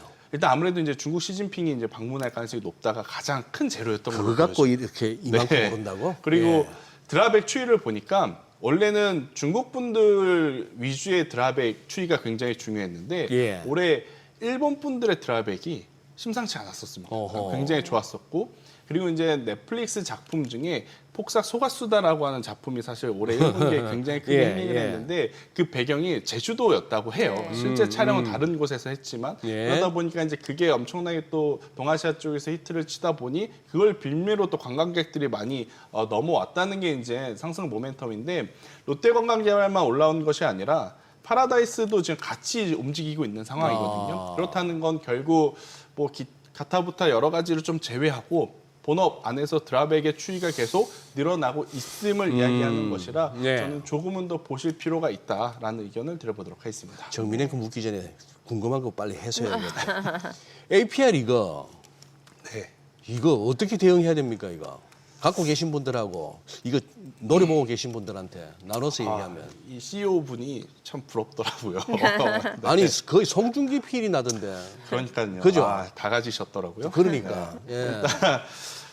아마존에서 지금 엄청나게 많이 팔리고 있는 아마존에서. 상황이죠. 그러니까 북미 시장에 제대로 안착을 하고 있고 판매 채널도 지금 다양하게 지금 가지고 있는데 이 열기가 언제 식을지 모르겠지만 이제 개화되고 있다는 느낌을 좀 받고 있는 상황이에요. 그런데 이제 주가는 먼저 선반영을 좀 받고 있는 상황이라 저는 사실 개인적으로 보유자의 영역으로 좀 보시는 게 맞지 않겠는가라는 생각이 들고 있고 이번에 아마존 프라임데이가 출발은 조금 흔들렸었거든요. 예? 저는 그때 이제는 피부 미용 의료기기 혹은 화장품주들이 조금은 조심해야 될 때가 왔구나라고 생각을 했는데 비웃기라도 한 듯이 비웃기라도 전체 한 데이터를 듯이. 보니까 여전히 잘 팔았더라고요. 그러니까 제가 이제 아마존 프라임데이에서 걱정했던 건 뭐냐면 미국의 관세를 매기게 되면 예. 판매자 입장에서는 소비자가 원하는 만큼의 할인율을 주기가 부담스러워요.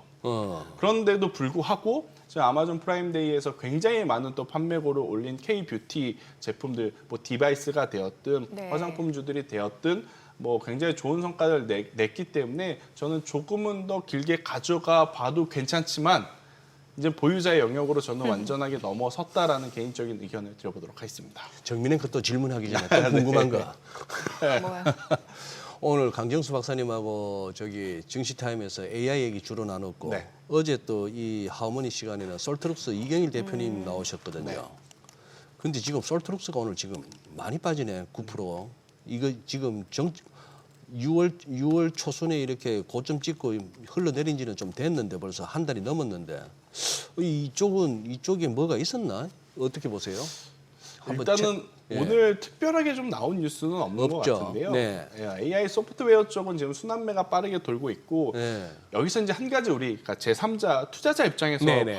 봐야 되면 그들 스스로 자생할 수 있는 플랫폼이 있느냐 없느냐가 가장 중요합니다. 그러니까 기대감 이것도 중요하죠. 하지만 한글과 컴퓨터처럼 누가 보더라도 더존 비전처럼 어떤 누가 보더라도 지금 수익을 낼 수 있을 만한 플랫폼을 가지고 있고 여기에 AI가 덧붙여져야 저는 아무래도 이제 국내 시장만 놓고 봤었을 때는 좀 살아남을 수 있지 않겠는가라는 생각이 들어요. 개인적으로 좀 속상한 이야기를 해보면 과연 우리나라 AI 소프트웨어 기업들이 정말 큰 성장을 한다 하더라도 해외 시장에 나가서 뭔가 성과를 낼 수 있을까라는 생각은 좀 들더라고요. 그 기준으로 보면 하드웨어는 이미 SK하이닉스가 물 건너가서 굉장히 지금 활황을 보이고 있지 않습니까? 근데 소프트웨어는 하드웨어가 만약 예를 들어서 뭐 100배 커졌다고 해서 소프트웨어 관련주들이 100배 클 수 있을까에 대한 부분은 시각에 따라서 좀 다를 것 같아요. 저는 보수적으로 보시는 게 맞지 않겠는가라는 의견을 조심스럽게 드려보도록 하겠습니다. 네. 마지막으로 여쭤보고 싶은 게 이제 최근에 한참 뭐 상법 개정 때문에 뭐 증권주, 뭐 지주사 이런 쪽 굉장히 좋았잖아요. 네. 조금 신지가 됐는데 이게 또 다시 조금 순환매 차원에서 매수세가 좀 유입될 것이다라는 기대감을 가져가도 되는 거예요? 근데 지금 약간 예. 좀 애매한 분위기가 형성이 되고 있는 게 대주주 양도세에 대한 이야기가 아마 어제 글쎄, 오후부터 그게 조금씩 어제부터 나오고 예, 있는 상황이잖아요. 제대로 할 거라면 저는 대주주 양도세도 좀 타이트하게 관리를 해주셨으면 좋겠어요. 이게 관리가 안 되면 결국엔 지금 신정부 들어서 금융시장에 힘을 보태겠다고 하는 그 이야기에 많은 투자자분들의 신뢰의 금이 조금씩 깨질 수도 있겠다라는 생각이 들거든요. 신뢰에 금이 갈 수 있다. 네, 그래서 저는 이 부분을 강력하게 뭔가 명확하게 가이드라인을 좀 제시해 줬으면 좋겠고 그걸 보고 저는 투자를 해야 되지 않겠는가라는 생각이 드는데 저는 은행, 금융, 지주사 올해 연말까지 그래도 코스피가 3,500을 넘어서 뭐 3,700 그리고 4,000포인트까지 갈 수 있다고 생각을 하시면 네. 지금도 늦지 않았다라는 좀 의견을 조심스럽게 드려보도록 하겠고요. 이제 신정부에 대한 입김을 저도 좀 믿고자 하는 건 뭐냐면 동시에 어떤 이야기가 나왔느냐 자사주 소각에 대해서 굉장히 또 빠른 속도로 밀어붙이는 이야기들이 나왔어요. 네. 그러니까 미국은 자사주 매입은 곧 소각이거든요. 예. 그러니까 매입하고 나서 바로 소각을 합니다. 그렇기 때문에 매입 공시 따로 소각 공시를 따로 안 내요. 하지만 우리나라는 매입 공시는 매입 공시대로. 예. 그리고 이제 그 매입을 하고 나서 수년을 또 갖고 있습니다. 대주주 방어를 하기 위해서. 그러다가 이제 말도 많고 뭐 여러 가지 노이즈가 나오면 이제 찔끔 소각하는 그게 가장 큰 문제였는데 그것을 또 바로잡고자 하는 이제 개정안들이 지금 나오고 있는 상황이라서 저는 조금은 더 신정부의 어떤 금융시장에 힘을 보태주는 것을 좀 믿고 본다면 자사주, 은행주, 금융주들은 조금은 더 긍정적으로 봐도 괜찮지 않겠는가라는 의견. 금융주로 본다면 미래에셋이 원픽일 것 같고요. 지주사로 본다면 두산, HD, 그리고 CJ 이렇게 세 개로 압축을 하는 게 좋고 한화는 왜 빠졌어요?라고 하실 수 있는데 한화는 이미 너무 많이 올라가고 선반영이 된 것 같다라는 의견까지 드려보도록 하겠습니다. 네, 오늘 내용 잘 그래요. 들었습니다. 네. 고맙습니다. 감사합니다.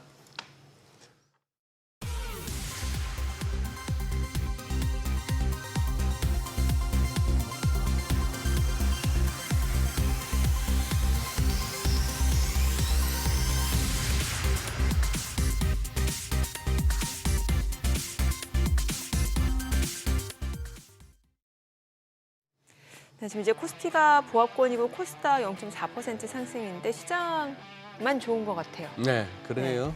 오늘 뭐 사상 최고치 경신 뭐 자막까지도 나갔습니다만 우리 투자자분들 많이 힘드실 것 같아요. 난이도가 높아요. 난이도 높은 네. 시장이고 진짜 먹을 거 게르기라 할까?